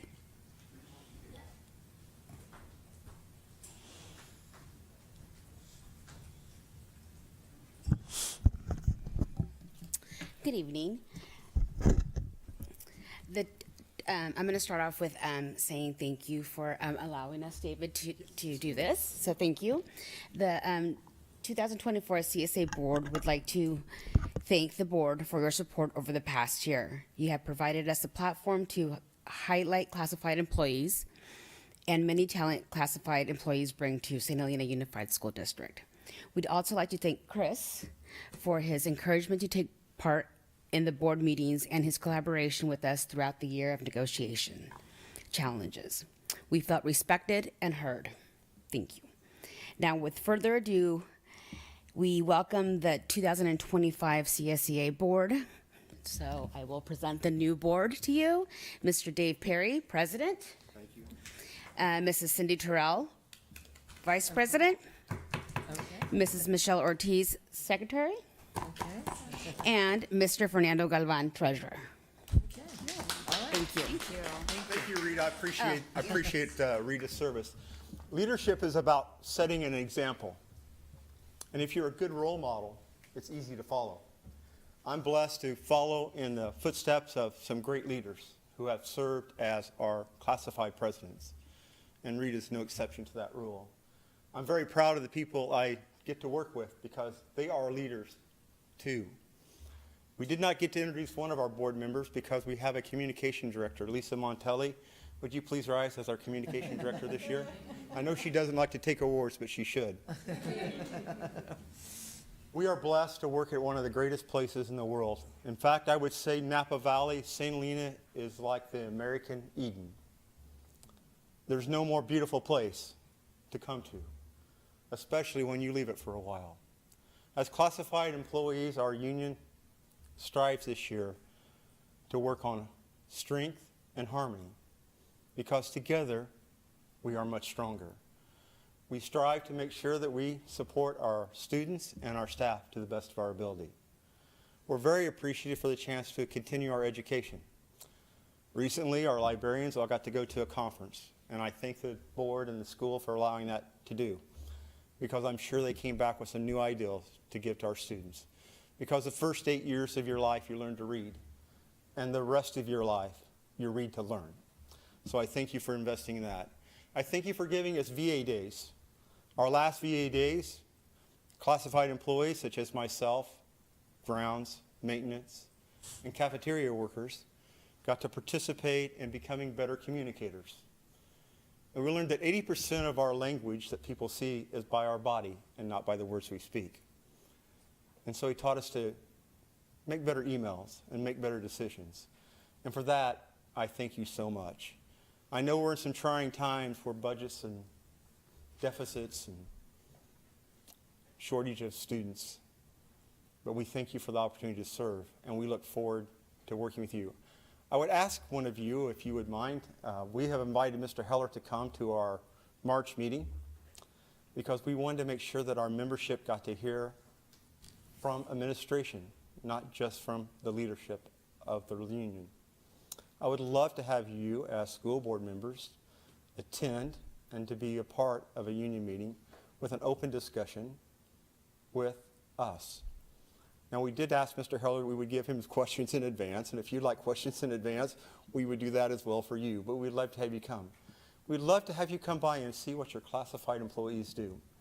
Shadow a cafeteria worker or a bus driver or a custodian or a grounds person, just to see what we do on a day in and day out basis.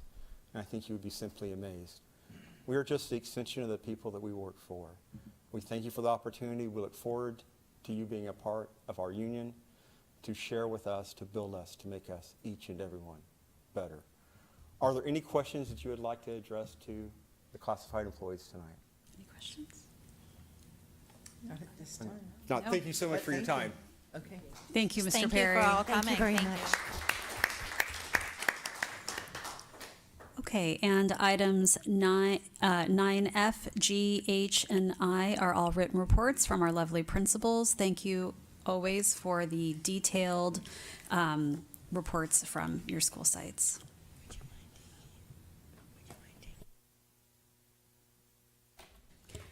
We're going to take a 2-minute break. We will be right back. Thank you.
Okay, we're going to continue.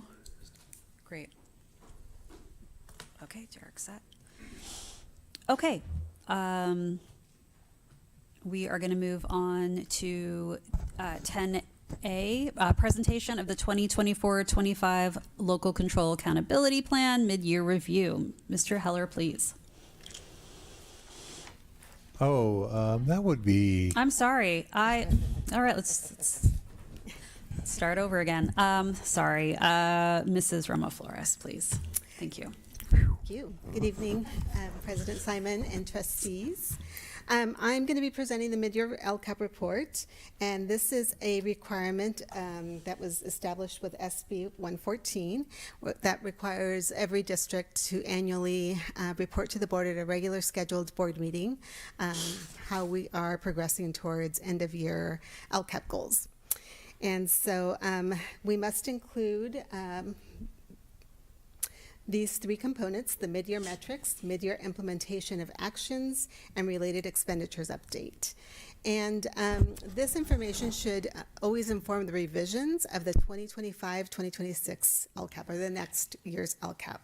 And so we have been working really hard with all of our educational partners to get feedback, to look at any data that we have, to really try to get as many ideas and information so that we can be very methodical about what we're going to put in place in terms of improved actions and services in the following year.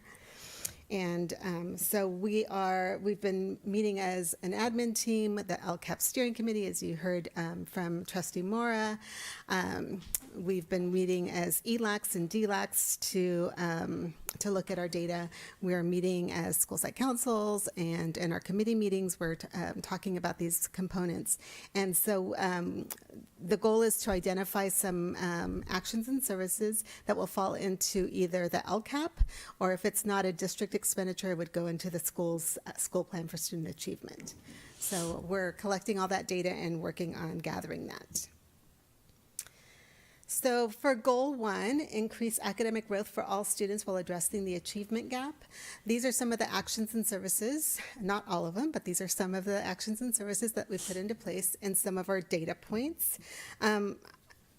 I do want to point out that we are currently in the process of administering the MAP data, so we don't have MAP data to share. So our CASP scores were based on last year's data, so it's unfortunate of the timing of the mid-year LCAP review because we don't have local data to share with you at this time, but I know that we do have a data presentation that we will be sharing with you later in the spring where we will be able to share more site data. And but there are a lot of actions and services that we're really proud of, and our work is really focused on deepening our PLC work. We are, as Dr. McClay mentioned, we are really working hard in our VA days and our PLCs to really get clarity around what our essential standards are per grade level, and to make sure that we have that vertical articulation and that through line. We are also working really hard to look at our assessments. We have we don't want to be data rich and information poor, so we've been looking at our MAP scores and from years past and getting feedback from teachers if that's been informative data for them, if it's actionable data for them.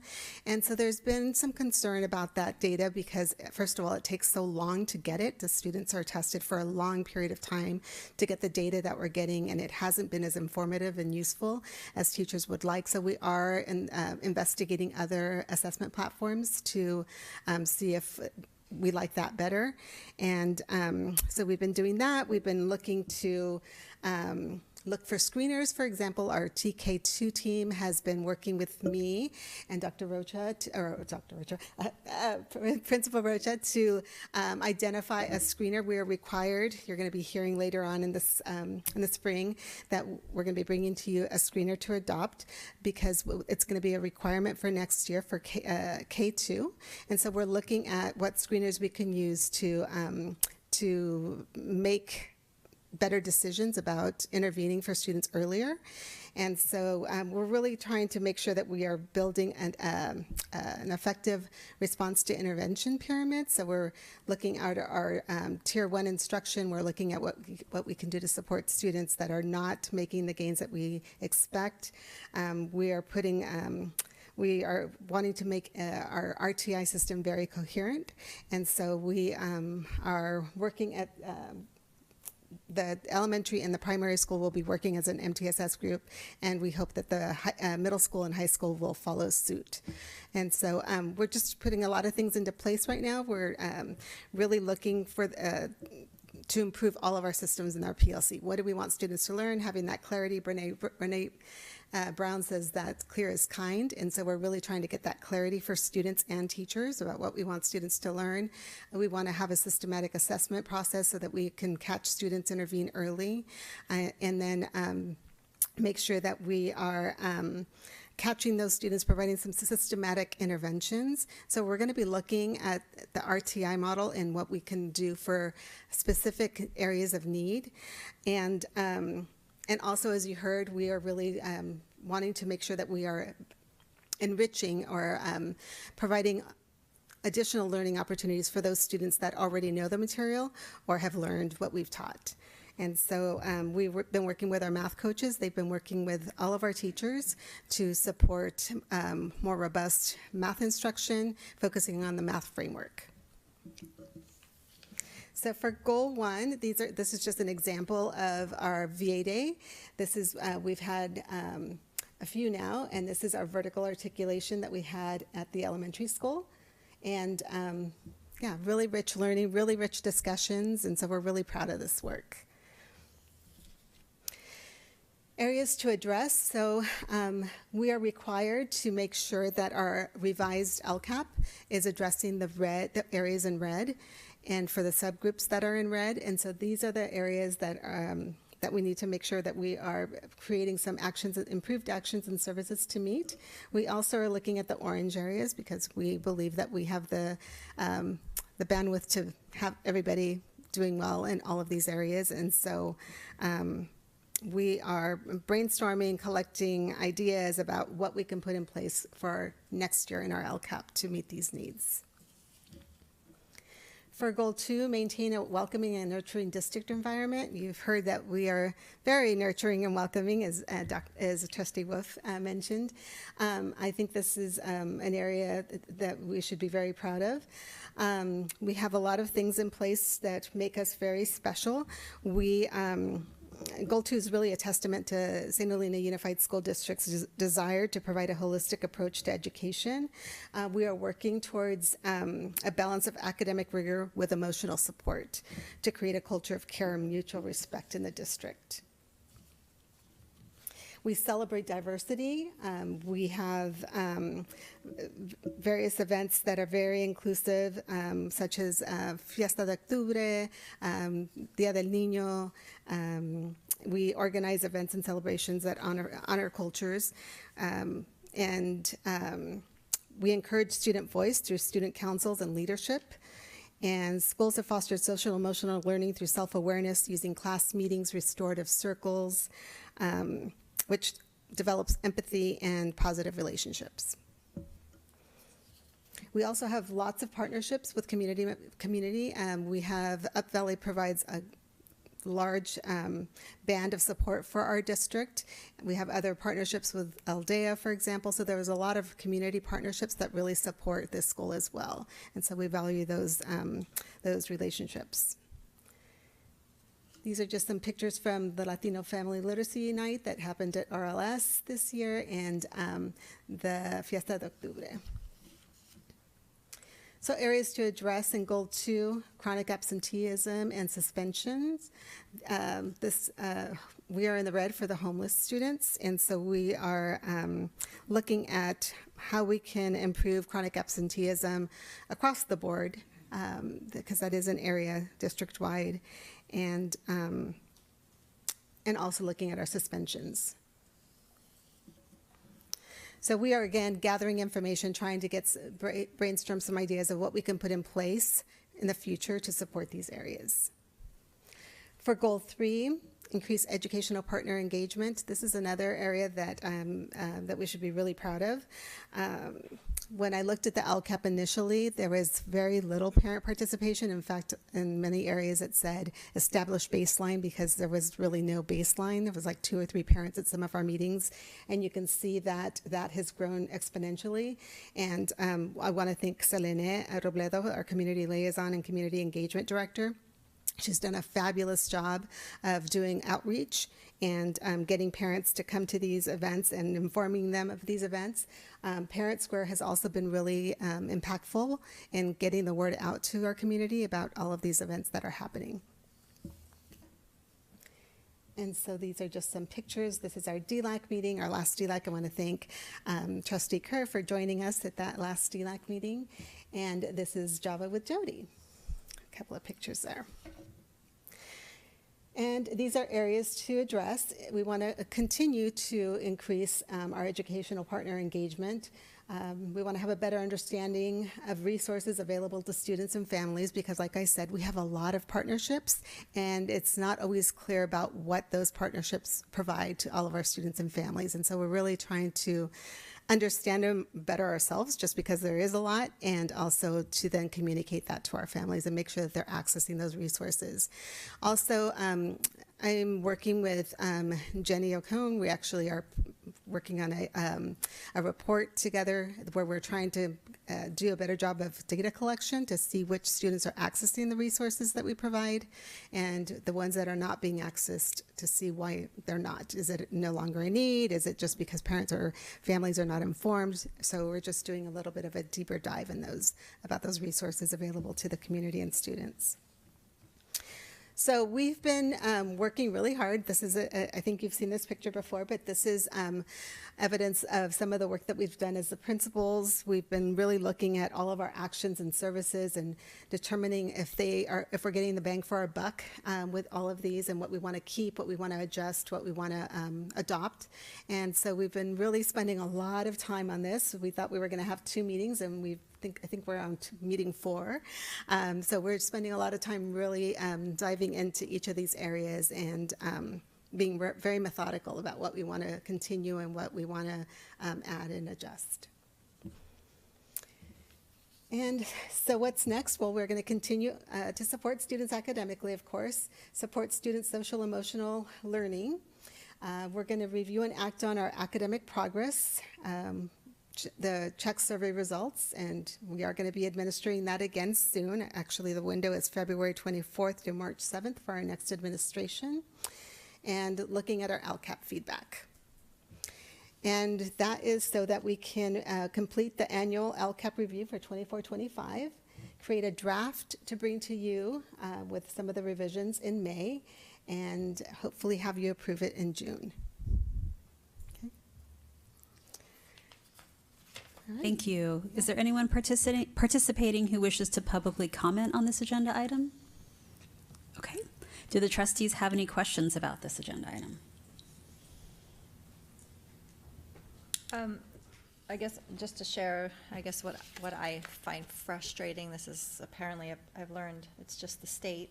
I find it frustrating that you guys have to create something called a mid-year Yes. outcome of data.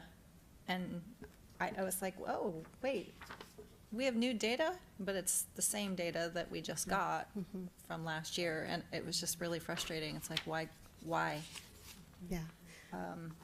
So I might have a little pet peeve project to take back to some state. But, Thank you. yeah, it was really frustrating because I spent a lot of time looking at it, and then I was confused. And so I did try to provide what data I did have currently, like attendance and stuff like that. Sure. But we need to align our windows, our assessment windows, a little better because, and we also need to look for something that's more informative. We get to pick when we do the mid-year review? No. Okay, so that's mandated also. Okay.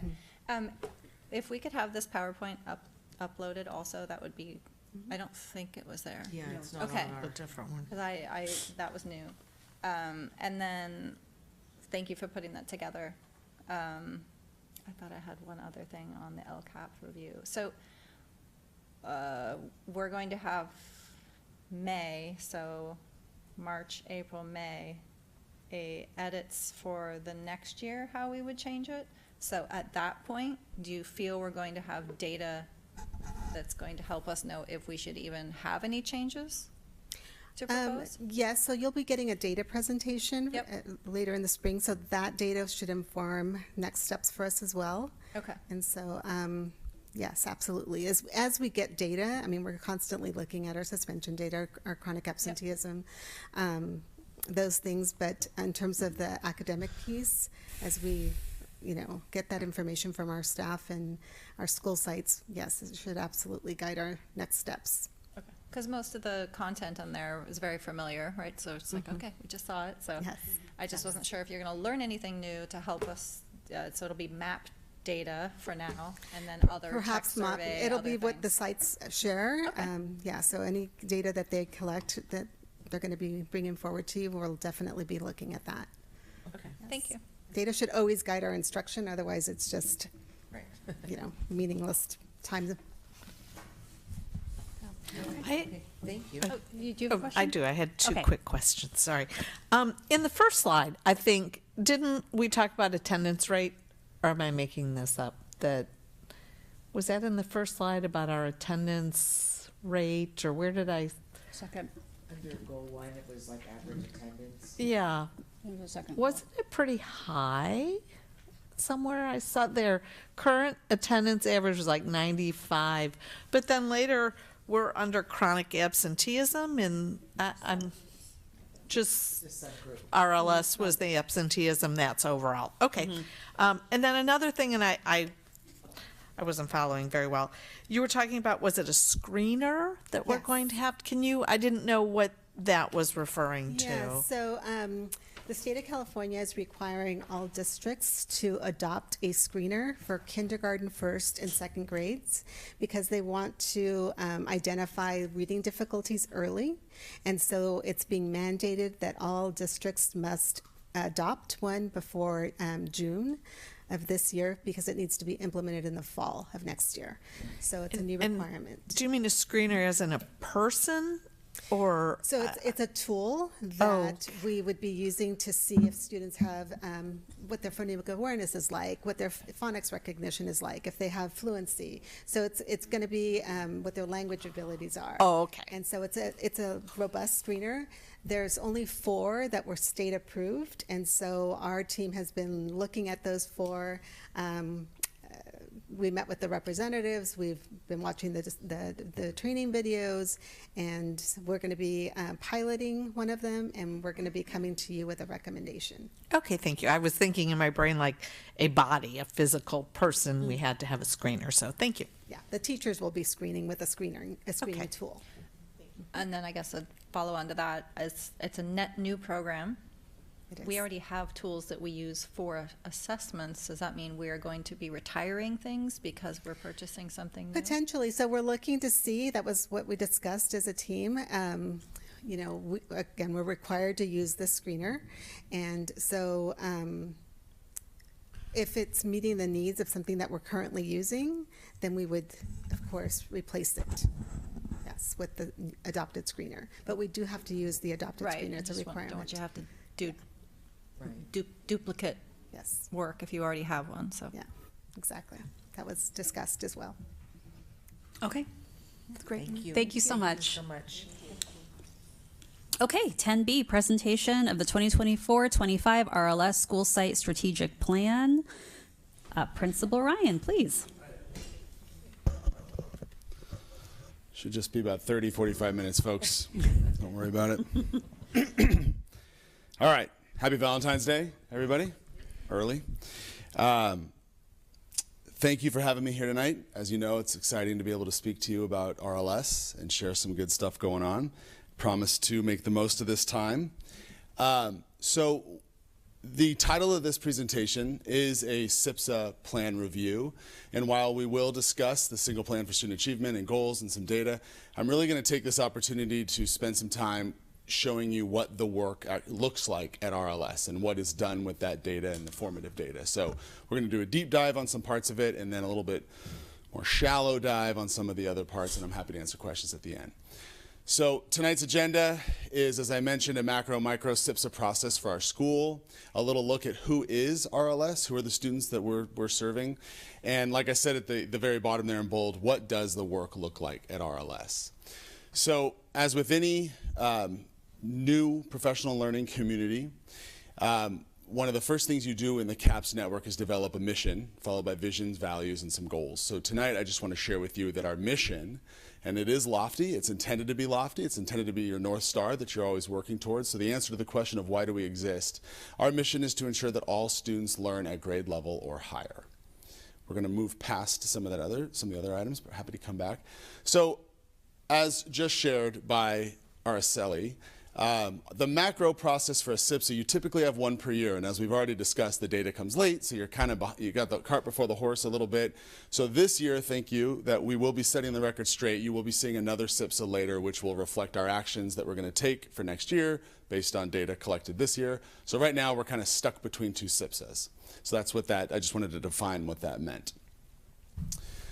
On a micro level, what we do at the site, and mentioned earlier, educational partner involvement, we use the data, and at the time when I wrote the SIPSA that you've already approved, the data was embargoed. So we were not able to make it public, but we were able to review it with staff meetings, ELAC, school site councils, parent groups, coffee with the principals. The ones that we are obviously required to hit are ELAC and school site council. And so we did some of that on our own at RLS, and we also did that, as you know now, as our 4 schools have had 3 evenings so far. So that's how we have engaged our local community partners and educational partners. So this is an interesting slide. I wanted to share this with you. I'm not going to read all of them to you, and you have it in front of you, but I think it's important to kind of just remember who the students are. Demographically and socioeconomically that we're serving. Some interesting ones up there. You know, we are 40% Caucasian, about 56% Hispanic Latino. We have 42% Ever-EL. That's a term I stole. Well, I mean, it's been around a while, but I stole it from the data presentation that we all saw last year. Those are students who either are currently or were once in our system English learners. A quarter of our population at RLS is district of choice. And I'll point out there that does say 11 newcomers. Since I published this slide to you, it's actually up to 14. So this is a snapshot of who we're serving at RLS. So this is where we're going to spend a fair amount of our time tonight. I really won't be in a half hour to 45 minutes, but it will be a couple of minutes. So our first SIPSA goal was to have 5% cohort math growth in math and ELA. So that's comparing spring 23 to spring 24. And I'm happy to say that we did meet that goal. And I want to speak to you about those actions that we had in place and we've put in place to continue to grow. Intervention in math periods 1 through 3. So all 3 of our math teachers have 1 period dedicated to intervention in their schedule. We're going to talk a little bit about what they do with that period. Also, we have the PLC implementation, so weekly data monitoring with teacher-directed access placement. Access is that period I was up here earlier speaking about. So let's take a look at we're going to start big and drill our way down small. So this can be a little bit of a confusing slide, but I want to start on the left and at the very bottom. This is RLS's, a snippet of our master schedule. This is a hill that RLS would be willing to die on. This is what allows us to do the work that we do. The doctors do 4, Dr. Cruz, Dr. Pilar now, the godfather and godmother of PLC. This is what they want to see. This is what sustained, consistent collaboration time during the school day, and now we also have Wednesdays during the contractual day is what really drives this process. So we have that unique master schedule, prioritizes 4 times a week collaboration. Most schools in our area and that I'm aware of and that we've met and such maybe have weekly. Research shows that this collaboration time, that teacher efficacy, is what moves the needle. It allows us to provide things like math enrichment, as we already discussed, math intervention, science enrichment, science intervention. So what I want to do is point out, if you can move your eyes over to the right at the top, that horizontal row, those are our 4 core academic 6th grade teachers as an example, and you'll see the arrow above period 3. I want to draw your attention to that because period 3, all 6th grade core academic teachers have period 3 off together. So half of the week they're prepping their classes and doing their work that teachers do. The other half of the week they're meeting as a 6th grade team discussing house business, planning field trips, SSTs, 504s, IEPs. However, they are also fundamental, that time is also fundamental to the logistics of access. So that's where they're determining, I'm going to have intervention, you're going to have extension, and I'm going to take these students with me. So that happens on Fridays and Mondays. Now, if you move your eyes down there, running vertical, I pointed out the 3 math teachers, Shear, Allenson, and Carnes. What you don't know is that's a snapshot of our 7th period schedule, what they teach 7th period. If you'll see, 7th period, Shear, Allenson, and Carnes all have 7th period off together. So half of the week, they're prepping their classes, doing what teachers do and need to do, grading, all sorts of other stuff. The other half of the class and half of the week and on Wednesdays, they're in what would formerly be called a department meeting, but what is now known as part of this process is a PLT, a professional learning team. So it's in there where they are answering the 4 questions. And speaking of that, the 4 questions that drive our PLC work, what do we want students to learn? So up on the upper left, if you look across, that's another way of saying guaranteed and viable curriculum. So we develop essential standards. Now we are in a position, we've already developed those essential standards, so those are constantly under revision. That's part of what the TK-12 vertical articulation is. We have ours. Do they match up with St. Helena High? Are we building off of what the elementary school brings to us? So if you go to the right, how will we know if they have learned it? So also taking place in that PLT time are the development of formative assessments and summative assessments. Those might look like exit tickets. Another example that you've all seen in classes, students work on vertical surfaces in the building thinking classrooms. It might be warm-ups. It could be teacher observation. It could be a summative assessment. So teachers are collecting data on how their instruction went as according to the guaranteed and viable curriculum, and now they're going to make some decisions based on that.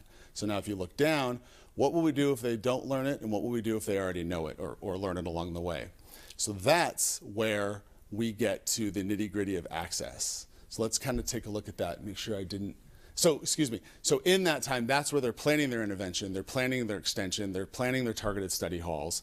And then, so this sheet, I will say this slide, it is a rabbit hole that I have to be careful not to dive down because it's quite colorful, and I have a lot to thank of Dana Simon and Deb Carnes, and they've helped put this together. So I want to draw your attention first to the left. So that is our landing page at RLS. Everything PLC is on that page. And rather than go through every single thing on there, I'm going to draw your attention to just 2 columns.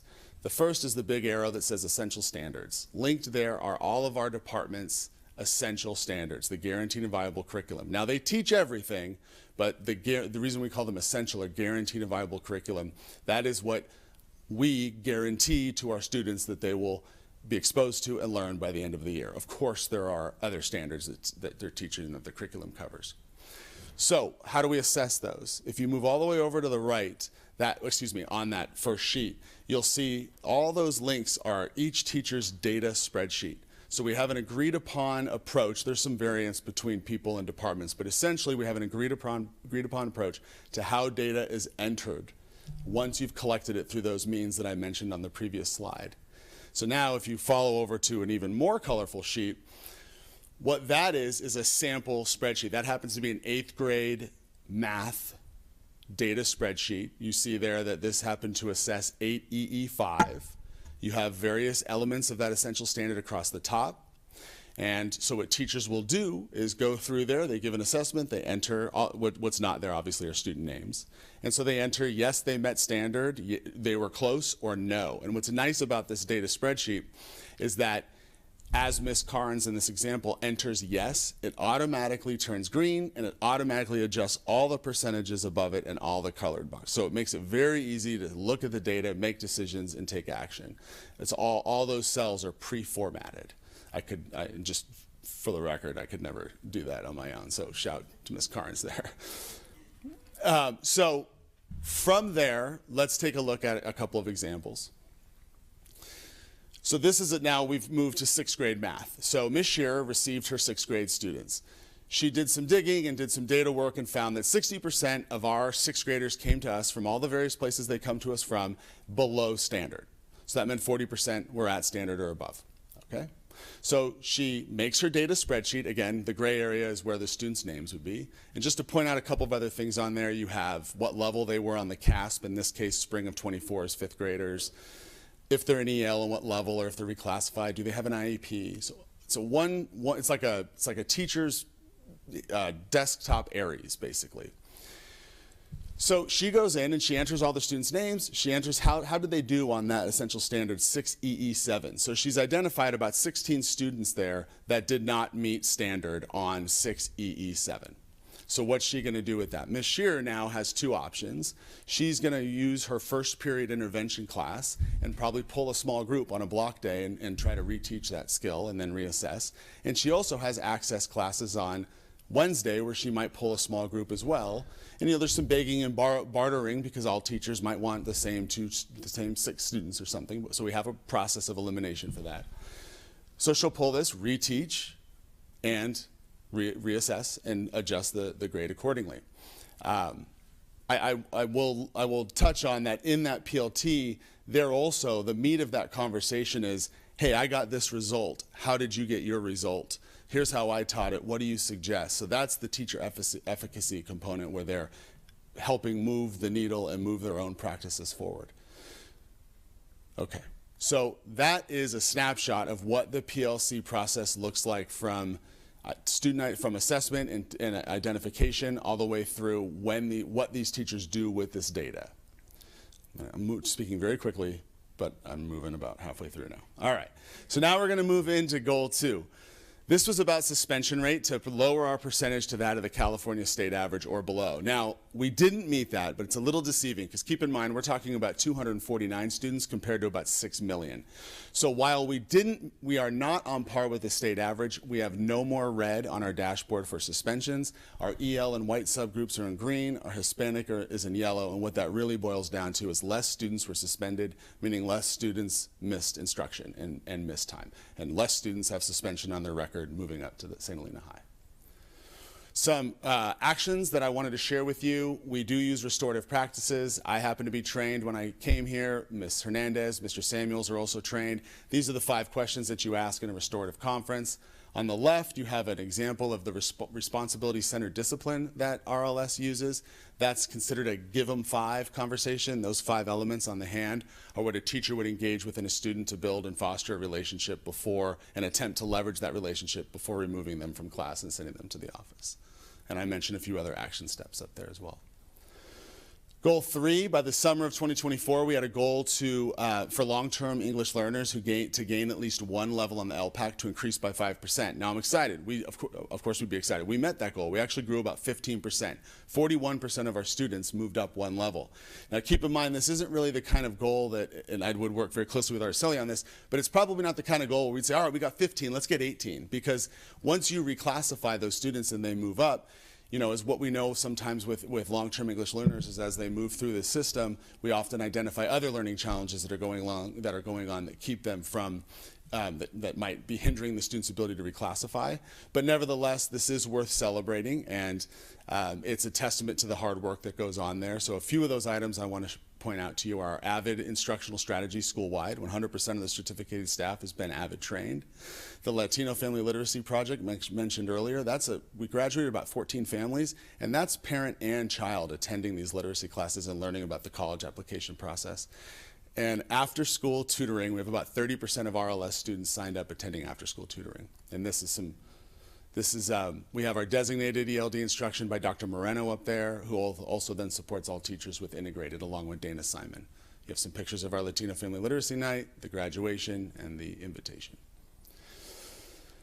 Goal 4 was to increase the sense of connection and perception of high expectations by 5%. Now, we did not meet that goal, we maintained, but I want to celebrate that because the California Healthy Kids Survey is only for 7th graders. So we're talking about 2 separate groups of 12-year-olds and 13-year-olds report over 60% positive sentiment of feeling connected towards the school, and over 80% indicated that they know an adult on campus has high expectations for them. I don't know the last time you had a conversation with a 12 or 13-year-old, but if you can get 8 out of 10 to agree on something positive, that's a win. What further validates those scores, I feel, is that we at RLS opted to give the Kelvin survey last year and again this year. Now that's for all students, and it reported very similar results. 88% positive sense of school participation, 76% school climate and culture, positive sense, and 85% of rigorous expectations, sense of rigorous expectations. A couple of things we'd attribute to that. Thank you, Ms. Calder, for pointing out the year-long leadership class. That's been a huge hit for us, and rallies every month. Big shout out to Ms. Simon, who's been working hard with the AVID advisory lessons and also just cultivating lessons based on school climate issues that come up for our advisory class that occurs every Tuesday afternoon, and the wonderful activities in partnership with PG. Here's an example of some of those. And just so the community of St. Helena can hear me, I really do appreciate the Honey Nut Cheerios. I'm still working my way through all the boxes. I do love them. All right, last slide. I'm not going to read these to you, but on the left are a lot of the items that RLS is really proud of and really kind of hangs our hat on. And on the right are some things that we, both as a district and as a site, believe might be next steps to help continue to foster the positive momentum and the growth our district is experiencing. So investigating a different benchmark tool, investigating a different survey to gauge student perceptions and experience, and all these, this may happen, they might not, some of these are already underway. Maintain a commitment to programs and systems that serve students across the spectrum and continue to build consistency across K-12. Example already provided by Arceli, but math VA days and ELA VA days. Questions and comments? Great, thanks. No, I'm just kidding. No, I'm just kidding. Any questions? No, I was just going to say thank you. I loved all, oh. Sorry. Is there any public comment on this agenda item? Okay. Do the trustees have any questions about this agenda item? Please, Trustee Mora. Me? No, I just wanted to thank you. I love the data, and I appreciated the walkthrough and understanding, just understanding also maybe where some of the students were coming in to sixth grade on standards, and then knowing where people have to go, right? So I just think about it in terms of looking at it that way, so I think that was very useful for me. And I do, hearing from the 8th grader that I have in the Friends, the increased frequency of rallies has really been huge in terms of enjoyment of just, I don't know, the connectedness. So I hear about it a lot, whereas I didn't before, and it's very positive. So those, kind of like your survey that you did, you didn't realize at the high school how much people enjoyed the rallies. So the frequency is really driving excitement of being in school, even if they're bored somewhere else. Oh yeah, absolutely. Because they won't agree, yes. Yeah, that's really good to hear. That's what we want to hear. Yeah, I just want to comment that I also appreciated the deep dive, because when I was first looking at that, I'm like, I'm gonna need some vocabulary to go with this. But I really, I thought it was a great snapshot to see the deep dive into that, to understand what's happening on a daily and weekly basis. So thank you very much for that, and good luck with all those Honey Nut Cheerios. I'm working through them. No, I agree. I think it kind of left us with such a good positive feeling that we're moving in a really good direction, thanks to having you at the middle school. Thank you very much. I'm enjoying it. Thank you. And it's easy for me because I can say ditto. No. So thank you for that very comprehensive. I mean, it was great, and I was like the rest of the trustees, where I wasn't quite sure what it was all, how it all looked, but thank you for putting it all together for us. Okay, I really, good. I'm glad I it really worked. appreciate that. Thank you. Of course. Thank you. Thanks a lot. Thank you. Great. I have 2 quick questions. So ever ELs, do we consider them after 5 years to be ever ELs? Where do we land on that? I know we monitor, after a student is reclassified, we have an obligation to monitor for 4 years. And then my understanding of an ever EL based on that presentation is it's ever. But yes, thank you. So, yeah, could you help me? I'm just unfamiliar with this term. Sure. So if a student has ever been an English learner, or if they continue to be English learners, they're all grouped together, because there was concern about how negative the data looked for English learners, but it was because you're taking out the students that are succeeding, right? So you're only looking at students that have not yet mastered the language or have become language proficient in English. And so to remedy that, to really look at the program systematically, they included all English learners. So if you've ever been an English learner, whether you've been reclassified or not, you're going to be grouped into the Ever EL group. Oh, so if you're RFEP'd, you're still in Ever EL. Oh, Okay. yes, for that look.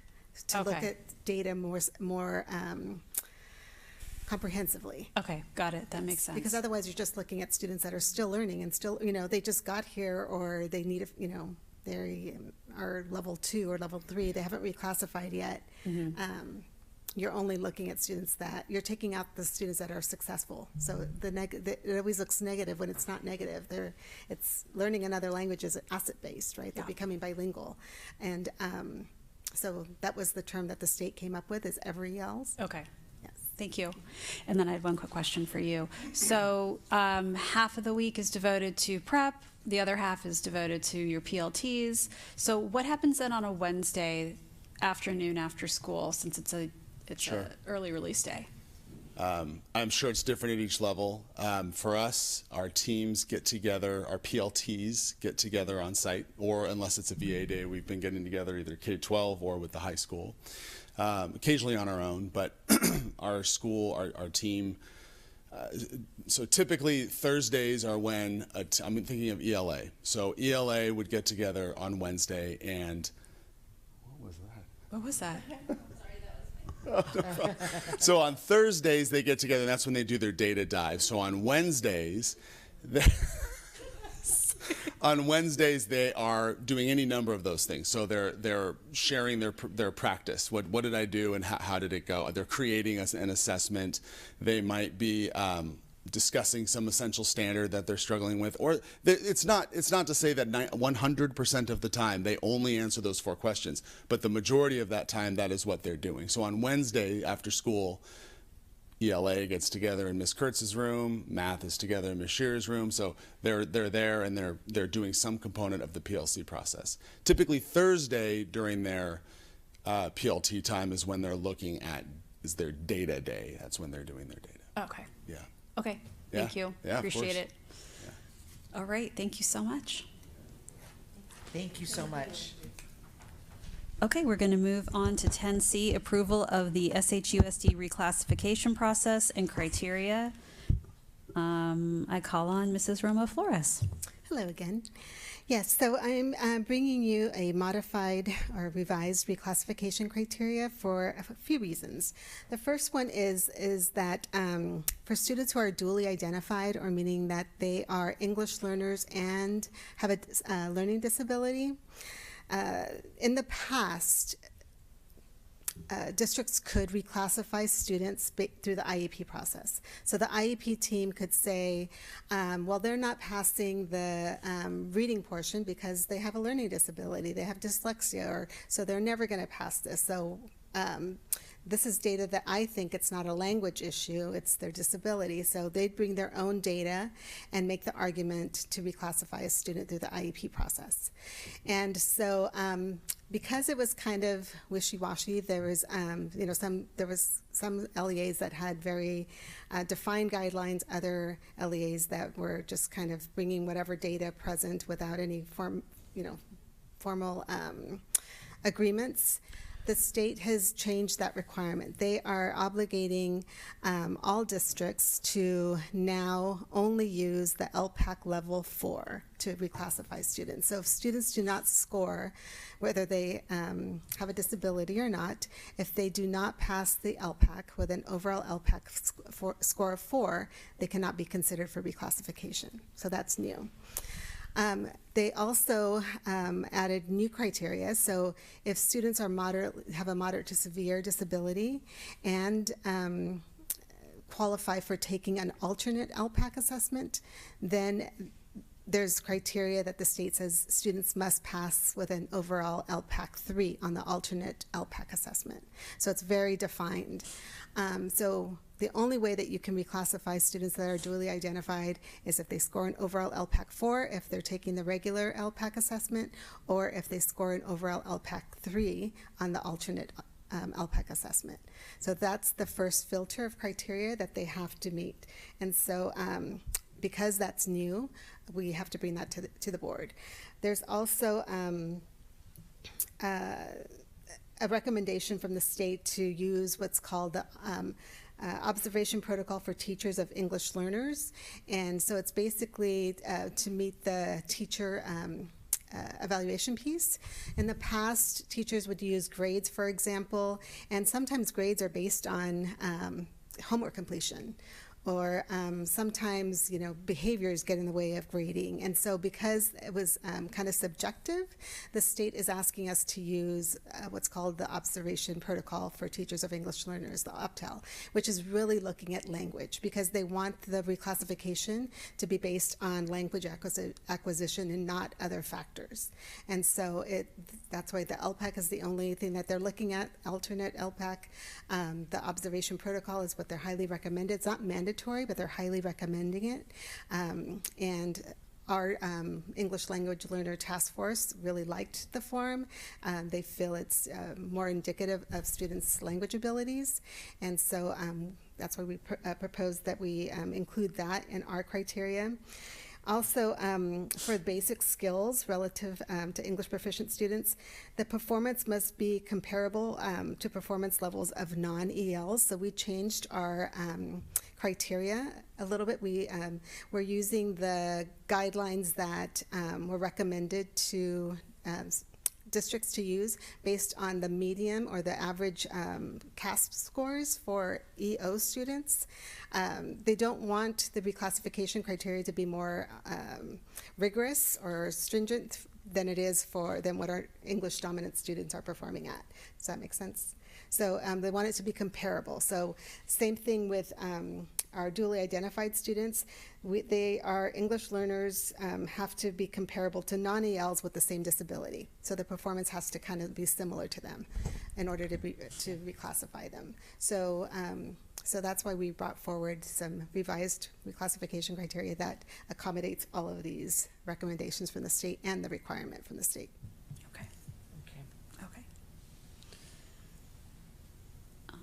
Okay, is there anyone participating on Zoom or who would like to publicly comment on this agenda item tonight? No? Okay, trustees, any questions? My question would be, does it seem like it's going to be more difficult to reclassify the students now, or is it going to make it a little bit smoother? Or, I mean, how does everyone feels about all of this? For the dually identified student, it's going to be much harder. Because they have to pass the overall LPAC, get a score of 4, which the LPAC is a really rigorous test.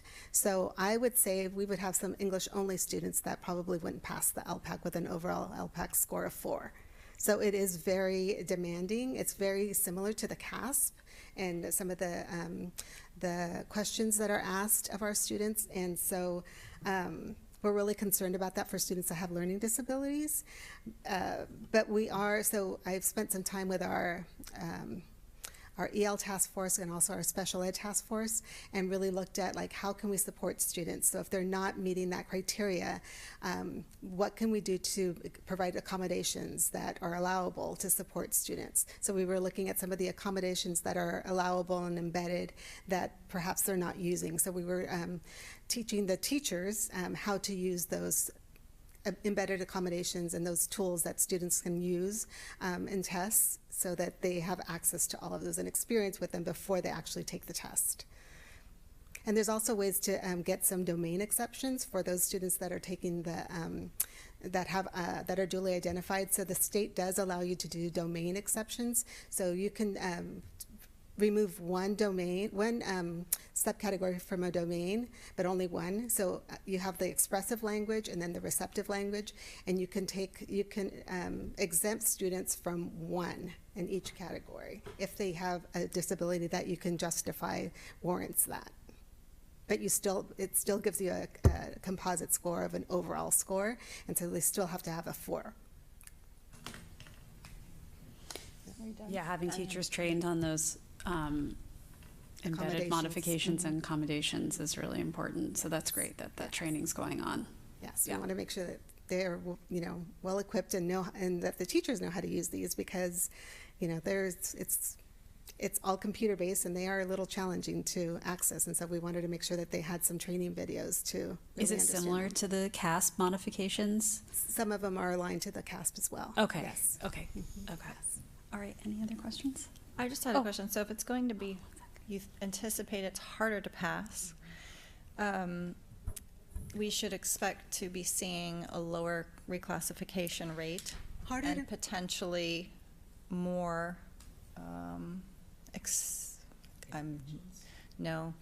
long-term English learners. Like, we could see those percents go up. And I guess I'm thinking back to where, when we were talking about discipline, there was a change in what you couldn't suspend for, and all of a sudden our suspension data went way down and everyone was like, yay. So knowing, like, almost like having an asterisk, knowing that there's a structural change, so we should, what I'm worried about is next year when we look at this, the data, if we see a big jump, or we're not reclassifying as many as we used to, we need to remind ourselves that the criteria changed. Exactly, yes. And I don't know how you do that or when, but that's what's kind of jumping out at me. Like, do we be alarmed? No, there was a change, but it's for the benefit of the students. Yes, and I think President Simon mentioned that last time when she was asking, right? It's like, it is going to be harder to reclassify students that have IEPs. It just, especially for the moderate to severe students. It just will be. So if you can help remind us, I guess, in the future. Thank you. Sunny? I just wanted to say something, and I know I'm not necessarily the most informed on this topic, but I've had conversations specifically with Mr. Patterson, who is a former ELA instructor, and he's talked to me about how oftentimes there are students who speak English proficiently. They're having conversations with their peers in English, they're talking to him in English, and oftentimes they use it more than Spanish. However, they've been in ELA so long that it's kind of almost a community. They're not motivated to leave. And we talk about how the tests are maybe getting harder, especially for, I believe you said, dual identified students. And I want to make sure that's something that people are considering, is the motivation level with students, and if they're generally inspired to make sure they know the benefits of testing out of ELA, because if it's a really easy class, you have to think like it's just one class a day that they're taking, and if it's kind of a weight off their shoulders, they don't have to do as much work, then that might be a win in their eyes. And I just want to make sure that we're prioritizing framing it in a way that they understand how it can benefit them. Yes, such a good point. Thank you for making that. We've been having that conversation with our ELACs and DLACs, and because oftentimes students are already frustrated. They've taken this test every single year, and parents and students do not understand that they have one opportunity per year to demonstrate the proficiency, just one. So they have one shot at it, and if they do not score an overall LPAC 4 or 3 if they're taking the alternate, but really the overall performance score of 4, they will be a designated ELD. That will be a period of their day for a whole other year. And so when students understand that, because some kids just like blow it off. They don't think it's, they're like, it's not important, I'm just going to blow it off. When they understand that this is a gatekeeper from A through G classes, a gatekeeper from entering elective classes, because designated ELD takes the place of an elective class oftentimes, it motivates them. When they understand the importance of the test, it really can be a game changer. So it's super important that our students understand the importance, and parents too. Parents have no idea how important this test is and what a gatekeeper it is. And so, we at our DLAC meetings, they've just been blown away. They're like, oh, do our kids know this? Do the teachers know this? And because it's really critical, and they have one opportunity per year to demonstrate their proficiency. When is that test usually taken? When is it scheduled? So the window is open, so they are beginning to take it now. That's what I thought. That's what I thought I heard at the DLAC meeting. Yes. So they'll take this one. They'll take this test, and then they'll take the CASP then in May as well. Yes. Yeah. Okay. Thanks. Okay. Thank you. Yes, thank you very much. Okay, so is there a motion to approve the reclassification process and criteria as presented? I'll make that. Excuse me. I'll make that motion. Sunny, would you like to cast a vote? Okay, is there a second? I'll second. Okay, Ms. Madrigal will conduct a roll call vote. Trustee Calder? Aye. Trustee Wolf? Aye. Trustee Kerr? Aye. Trustee Mora? Aye. Trustee Pelosi? Aye. President Simon? Aye, motion carried. 10D, consideration of approval for the 2023-2024 school accountability report cards. Call on Mr. Heller. Yes, in support of the local control accountability plan, schools and school districts must complete the school accountability report card, known as the SARC, annually and post them on the district website no later than February 1st of each year. Within each SARC are data related to demographics, standardized test scores, curriculum, Williams Act compliance, and some financial information. Much of the information in the SARC is a pre-populated template from the great state of California, and this data reflects from 2023 and is often difficult to amend any discrepancies. So the information contained in the SARC supports the overall vision and mission of the LCAP and is available on the district website for the community to access. So while there may be questions on specific pieces of data, it's really difficult for us to go back and amend them since they are from the previous school year. So I would ask that you approve the SARCs as presented. Okay. Okay. John, you have another one for your list. Okay. Is anyone participating who wishes to comment on this agenda item? Okay. Do the trustees have any questions about this agenda item? I don't. I'm just going to echo that comment because for some reason, it's more striking this year to realize that we're just like we're using things to. It just seems so frustrating. So I applaud everybody who has to deal with this all the time. But Sean. Yeah, I didn't send my questions on all 4 of them to Jody in my larger set of questions, Okay. so you didn't see all of them. Okay. So it just was all over the place Right. and didn't make sense. And what value was it supposed to provide? So yes, It's a also on template, my- correct? It That is. they provide. So And it's pre-populated. It is so, pre-populated. The only That's benefit I can see in looking at all of it is that maybe we will make sure that we are entering things in the right place so that Right. some things make sense, because they don't. okay. That's it. Okay. Anyone else? Okay. Is there a motion to approve the 2023-24 school accountability report card as presented? I'll make that motion. Sunny, would you like to cast a vote? Okay. Is there a second? I'll second. Okay. Ms. Madrigal will conduct a roll call vote. Trustee Calder? Aye. Trustee Wolf? Aye. Trustee Kerr? Aye. Trustee Mora? Aye. Trustee Pelosi? Aye. President Simon? Aye. Motion carried.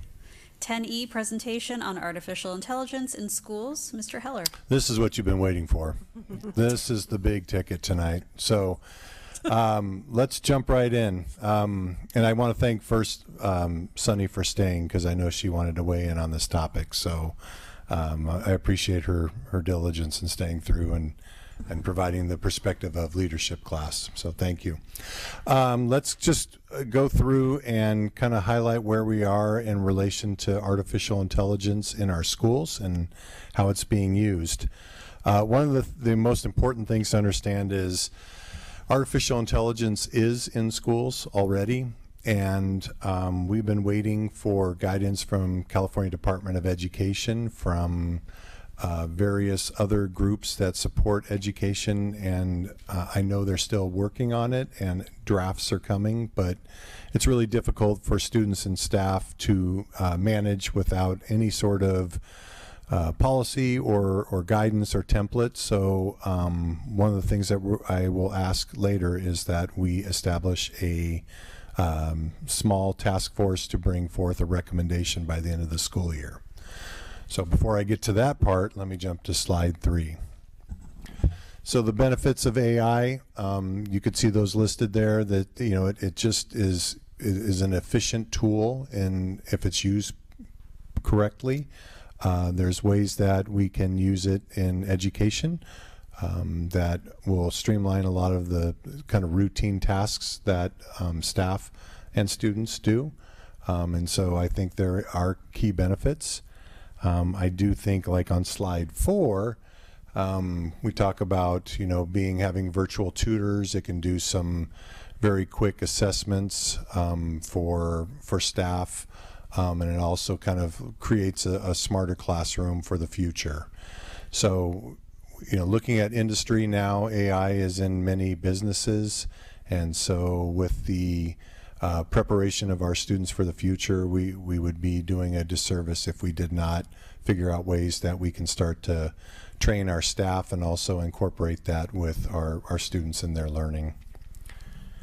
On the next slide, the concerns. There are concerns. There's data privacy concerns, and then there's some other ethical issues. There's over-reliance, and I really appreciated the conversation in leadership the other day. Very thoughtful about the balance between using AI to do some thinking, and then also understanding there's a time where you don't use it and you use the other AI that you were given to do the thinking inside your head. So I think the students in that class in particular recognize those challenges, and we'll have Sunny obviously address that at the end. On the next slide, again, talking about responsible use of AI, the ability just to create content really is there, but I think one of the things that also came out is you can generate a lot of different things in AI, but you have to go back through and read it. And you have to go back through and review it to make sure that what you have created makes sense. Because sometimes it may not use the right language in terms of the way you want to present it. It might, if a student were to write an essay and they use words that they normally don't use, then you can kind of flag that and say that's not how you normally talk. So I think there's an ability for AI to be used, but I think it's incumbent upon the user to make sure that they double check the work that's being produced. Next slide is just kind of the future of AI. It's here and it's going to be more enhanced in classrooms as we move forward. So as I mentioned earlier, we have to find ways that we begin to provide staff development and have teachers use it responsibly in their class. On the next slide, here's the part that we're talking about tonight, the promise versus the perils, the things that we need to consider versus the pitfalls. And so I think we need just to get people together and on that last slide and get some conversations going about how we can best use it in our schools. And so that's the ask here, is where do we go? I think I would like to get together a small group of people to help work through some of the factors of AI that are both pros and cons, and then try to give us a timeline to develop a recommendation to come back in May and June for something that we can implement for the 25-26 school year. And the last slide just is a slide that says, we recognize this, that we do need to incorporate technology in our instruction, and technology expands even to AI now, and making sure that we will still have teachers, but those teachers that are using AI will probably be the ones that last over time. I'll give you 1 second. So what is notable about this is when we got back from CSBA, I started thinking about this a little bit more because there was a lot of different sessions on AI, and I said to myself, well, let's have AI generate this presentation and just see what AI can do, explain about AI.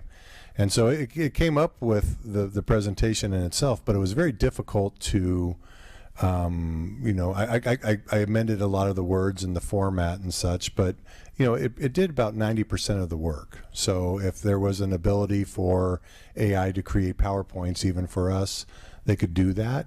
But then we need to go back through and make sure it captures the things that we want to say and in the manner that we want to say them. So, I wanted to try it out myself and use AI, and I see some strong benefits in reducing the time that it would take to do a task like create a PowerPoint. So, Sunny, I'd like you to provide some feedback. I wouldn't say I am the most passionate person maybe in the room on this topic, but I will say though that as a current student, and especially as a senior, who's been dealing with like things like college applications where you have to pump out these essays on top of schoolwork at a really, really astonishing and overwhelming rate. You don't have the time for things that we talked about like writer's block or I know that in leadership you're talking about the creative process and how thinking about those things is kind of, and struggling is part of the productive struggle. However, I feel that often with these assignments, as they keep coming, you don't necessarily have time for that productive struggle. And so using AI personally while I was writing my essays helped keep me on track and helped keep me from being distracted, and kind of was able to, make the time more efficient. And I also think that it reflects that if students are doing better when using AI in classes because previously maybe they were unable to articulate their thoughts or their words in especially classes like English, and this is coming from someone who is going to major in like English. I love it. But I do think that it demonstrates that some students need this technology, and it will open more doors for students who previously maybe would have been kind of shunted and like put down because they were not able to, produce those things that were considered valuable at the time. Yeah. That concludes our presentation. We'll entertain any questions I can answer up to a certain point, obviously.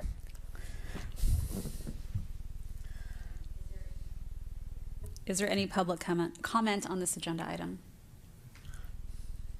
No? Nothing online? Okay. Do the trustees have any questions about this agenda item? I do. On slide 4, you talked about, it mentions the high initial cost, and I can't read my writing, so let me go back to slide 4 here. But I'm just curious the cost, because I'm not educated enough on this. I need AI. I think you Google it and it tells you. I mean, do you have to buy a program? Is that why we're talking about cost? And then it talks about, a difference in, obviously, income level to make a gap between resources and that. But if every one of our students had a laptop, why is it different for That's me not, versus- yeah, number 5 is not so much a challenge for us, but number 4, I might have to pull Derek out of the back because there's open AI, which is the data concern, and then there's the closed AI, which we would have to pay for to have everything. Now, Derek, finish up, please. Chris is talking about is that there's open AI platforms that everybody can use and they can use for free, but I think within our district, some of the things that we've been looking at, we'd probably want to invest in some of these programs. There's far other things we have to talk about before we get to that stage, but ones that are better, that offer more support, that are stronger than what you would get from an open AI that's effectively a free version. So.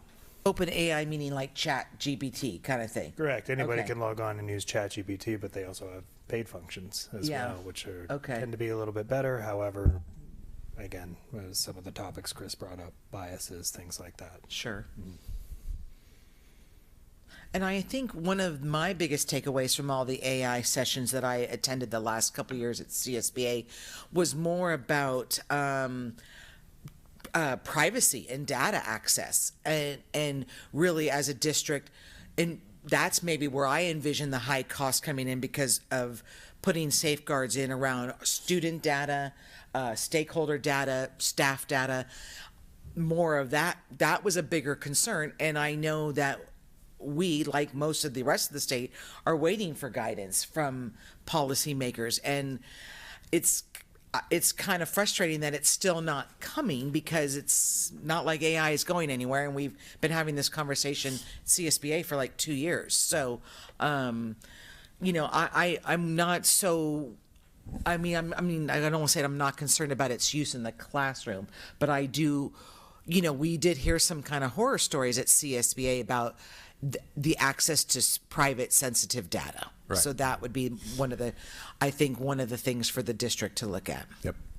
Agree. Just to add, Trustee Pelosi, one of the hardest things, and I was just at a Zoom from CSBA that talked a lot about AI, and it was very telling at the end of the session where they were asking questions where one of the users asked, do you know of any AI platforms that are SEPA, FERPA, number acronym you can come up with, compliant, that usually revolves around student data? The answer was no, and I'm not going to comment on that because I don't want to give you the wrong information. And that's difficult. That's difficult for us, because then you start talking about student data privacy agreements, and then having students that are under 18, their parents sign for them and agree that they can use this platform. It's a complicated topic. Yeah. Yeah, okay.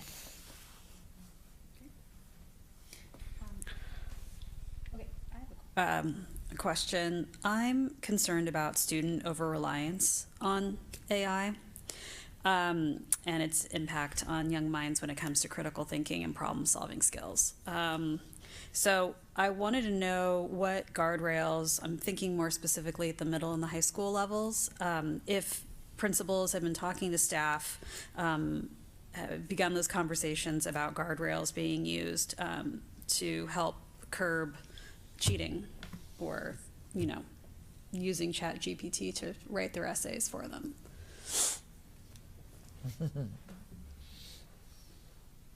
One of our subscriptions that our English teachers actively use is turnitin.com, and that has an AI detector. So yeah, I mean, there's other things you can, I do it all the time. I put emails that are very suspicious, I plug them in, and you could tell 75% of this email is constructed via AI. So they're adept, they know. They've been doing this in mathematics for even longer, because there's a tool where you can just hover over something and it'll do the math for you. So they've adjusted what they do. I know there's more in-class writing nowadays, but yeah, they're in tune to how to protect the students and themselves from not real work. So, okay. Yeah. And is that ongoing conversations? The technology is always changing? Yeah, I'm actually, our each school site has a, I forget the title of it, a technology support person. Ours at the high school is Paige Rios. She's actually attending an AI conference in Stanford at the end of the month that was invite only, and they were able to squeeze her in there. But she's going to be bringing that back to our staff to talk about the latest and greatest in AI. So, yeah, it's talked about all the time, but we have tools to help us ferret out the complete AI generated work. That's great. Yeah.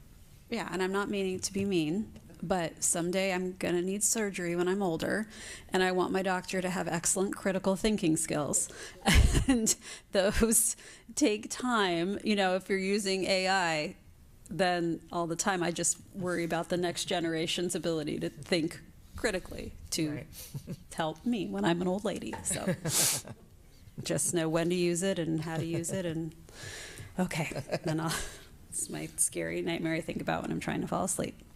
I had one other question. Yes, go ahead. Just on the where do we go now, I guess in terms of the data privacy, if we look at all of the vendors that we put our data into or give data to today, do we need to have any type of a contract amendment on saying that they can't share that data? Is that what you're saying, that nobody's compliant?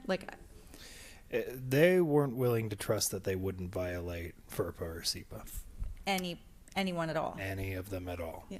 Now, that's, again, you could do a student data privacy agreement where you have students and their parents actively agree that we're going to be using this software platform or this AI platform rather, and their data could be out in the open and it could be sold. They have to agree to that. They have to absolutely agree to that before we can do it. And I don't believe we do that with anything else that we use in the district from an education software standpoint. Right. Yeah. Or vendors that we use that we don't know what they're doing with data we give them. Yeah, it's kind of where I'm also thinking it's not something we own and implement, someone else's. So most education software usually has these rules built into place. There's less online. Yeah. And that might be a step 2 or 3 where we get to that point. I think I just would like to get students and staff together to have a conversation with the board's approval to bring back at minimum guidelines, perhaps even a board policy that establishes parameters around AI. So with your approval, if there's a consensus, I can start beginning to get a subcommittee together. Yeah. How does that sound? I would, yeah. I think that's great. Yeah, Okay, I would thank you. appreciate it very much. Thank And it was you. I would like to, I liked your suggestion of students. I was going to mention that. Yeah. Definitely have students, yeah. Do you see that? Sunny volunteered. Mr. Heller, do you see that happening in the next month or two? Yeah, or- probably in March, and by the time we get invitations and pick a date. And so March, probably 1 to 2, maybe 3 meetings. So March through April, probably bring it back in May. In May. Yeah. Great. Yeah. That's great. Sounds like Mrs. Rios should be on that committee as well. Hopefully she'll agree to do that, but if Mhm. she's attending that would be awesome. Yep. So, Okay. thank you. Thank you so much. Okay, let's move on to board-related items. We have item 11A, request to accept gifts, donations, or earmarked funds. And I did not ask Sunny, but Sunny, would you mind reading about our generous donors this month? I would love to, however, my internet is not working, so thank you. Thank you. That would. Yes, yeah. So you'll read the amount and who it was donated by, and a Okay. little description. The board is asked to accept with gratitude the following donations. St. Helena High School has received the following donations totaling $25,750.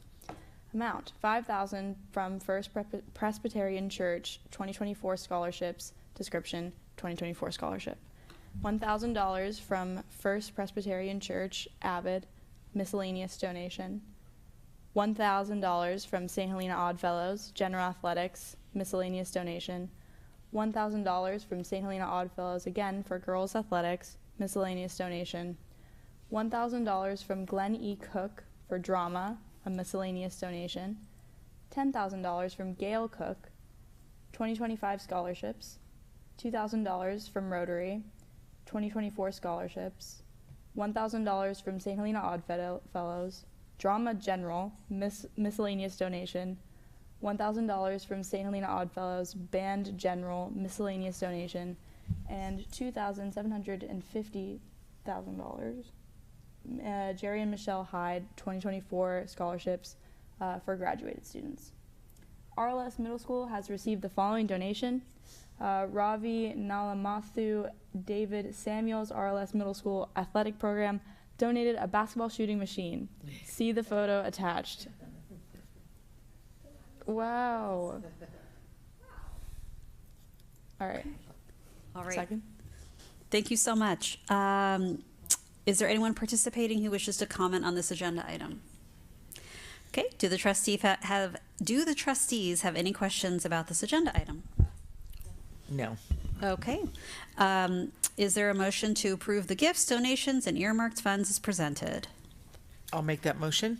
Sunny, would you like to cast a vote? Yes. Okay. Is there a second? I'll second. Okay. Ms. Madrigal will conduct a roll call vote.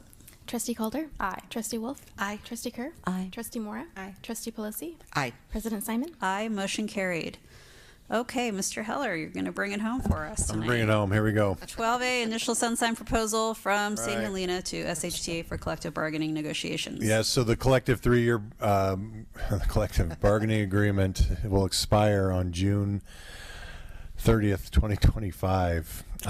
So district staff will begin negotiations with SHTA in the spring, and as part of that process, we are asked to what's known as sunshine all the articles the district has an interest in, and the district is interested in opening all articles for negotiations in the spring.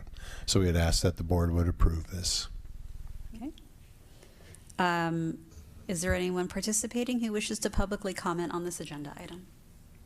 Okay, do the trustees have any questions? No.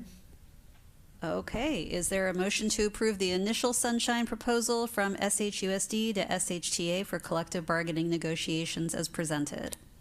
I will make that motion. Okay, is there a second? I'll second. Ms. Madrigal will conduct a roll call vote. Trustee Wolf? Aye. Trustee Kerr? Aye. Trustee Mora? Aye.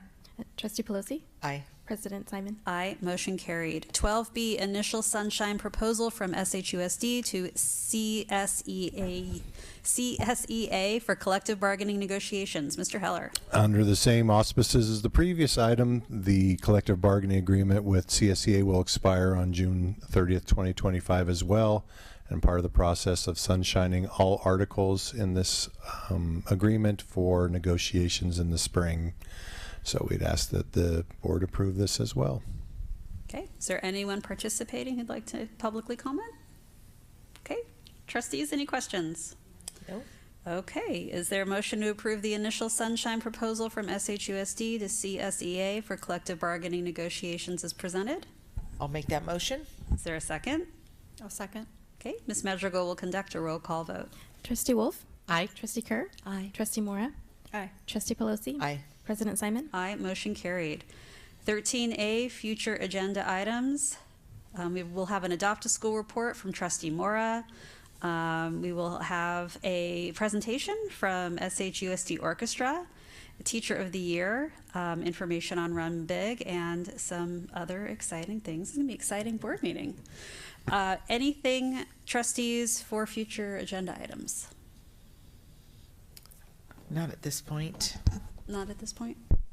It's too early to see where registration is going, isn't it? For TK, we need one more month. And kindergarten, what our Yes. numbers are look like? I think it was April. Okay, one more. Okay, that's a good question. Never mind. Okay. Oh, good. Okay. I guess we're at 14A. It is 9:44 p.m. Is there a motion to adjourn the meeting? I'll make a motion to Is there a adjourn the meeting. Okay, is there a second? I will second. Okay, Ms. Madrigal will conduct a roll call vote. Trustee Calder. Aye. Trustee Wolf. Aye. Trustee Kerr. Aye. Trustee Mora. Aye. Trustee Pelosi. Aye. President Simon. Aye, motion carried. Meeting ended at 9:44 p.m.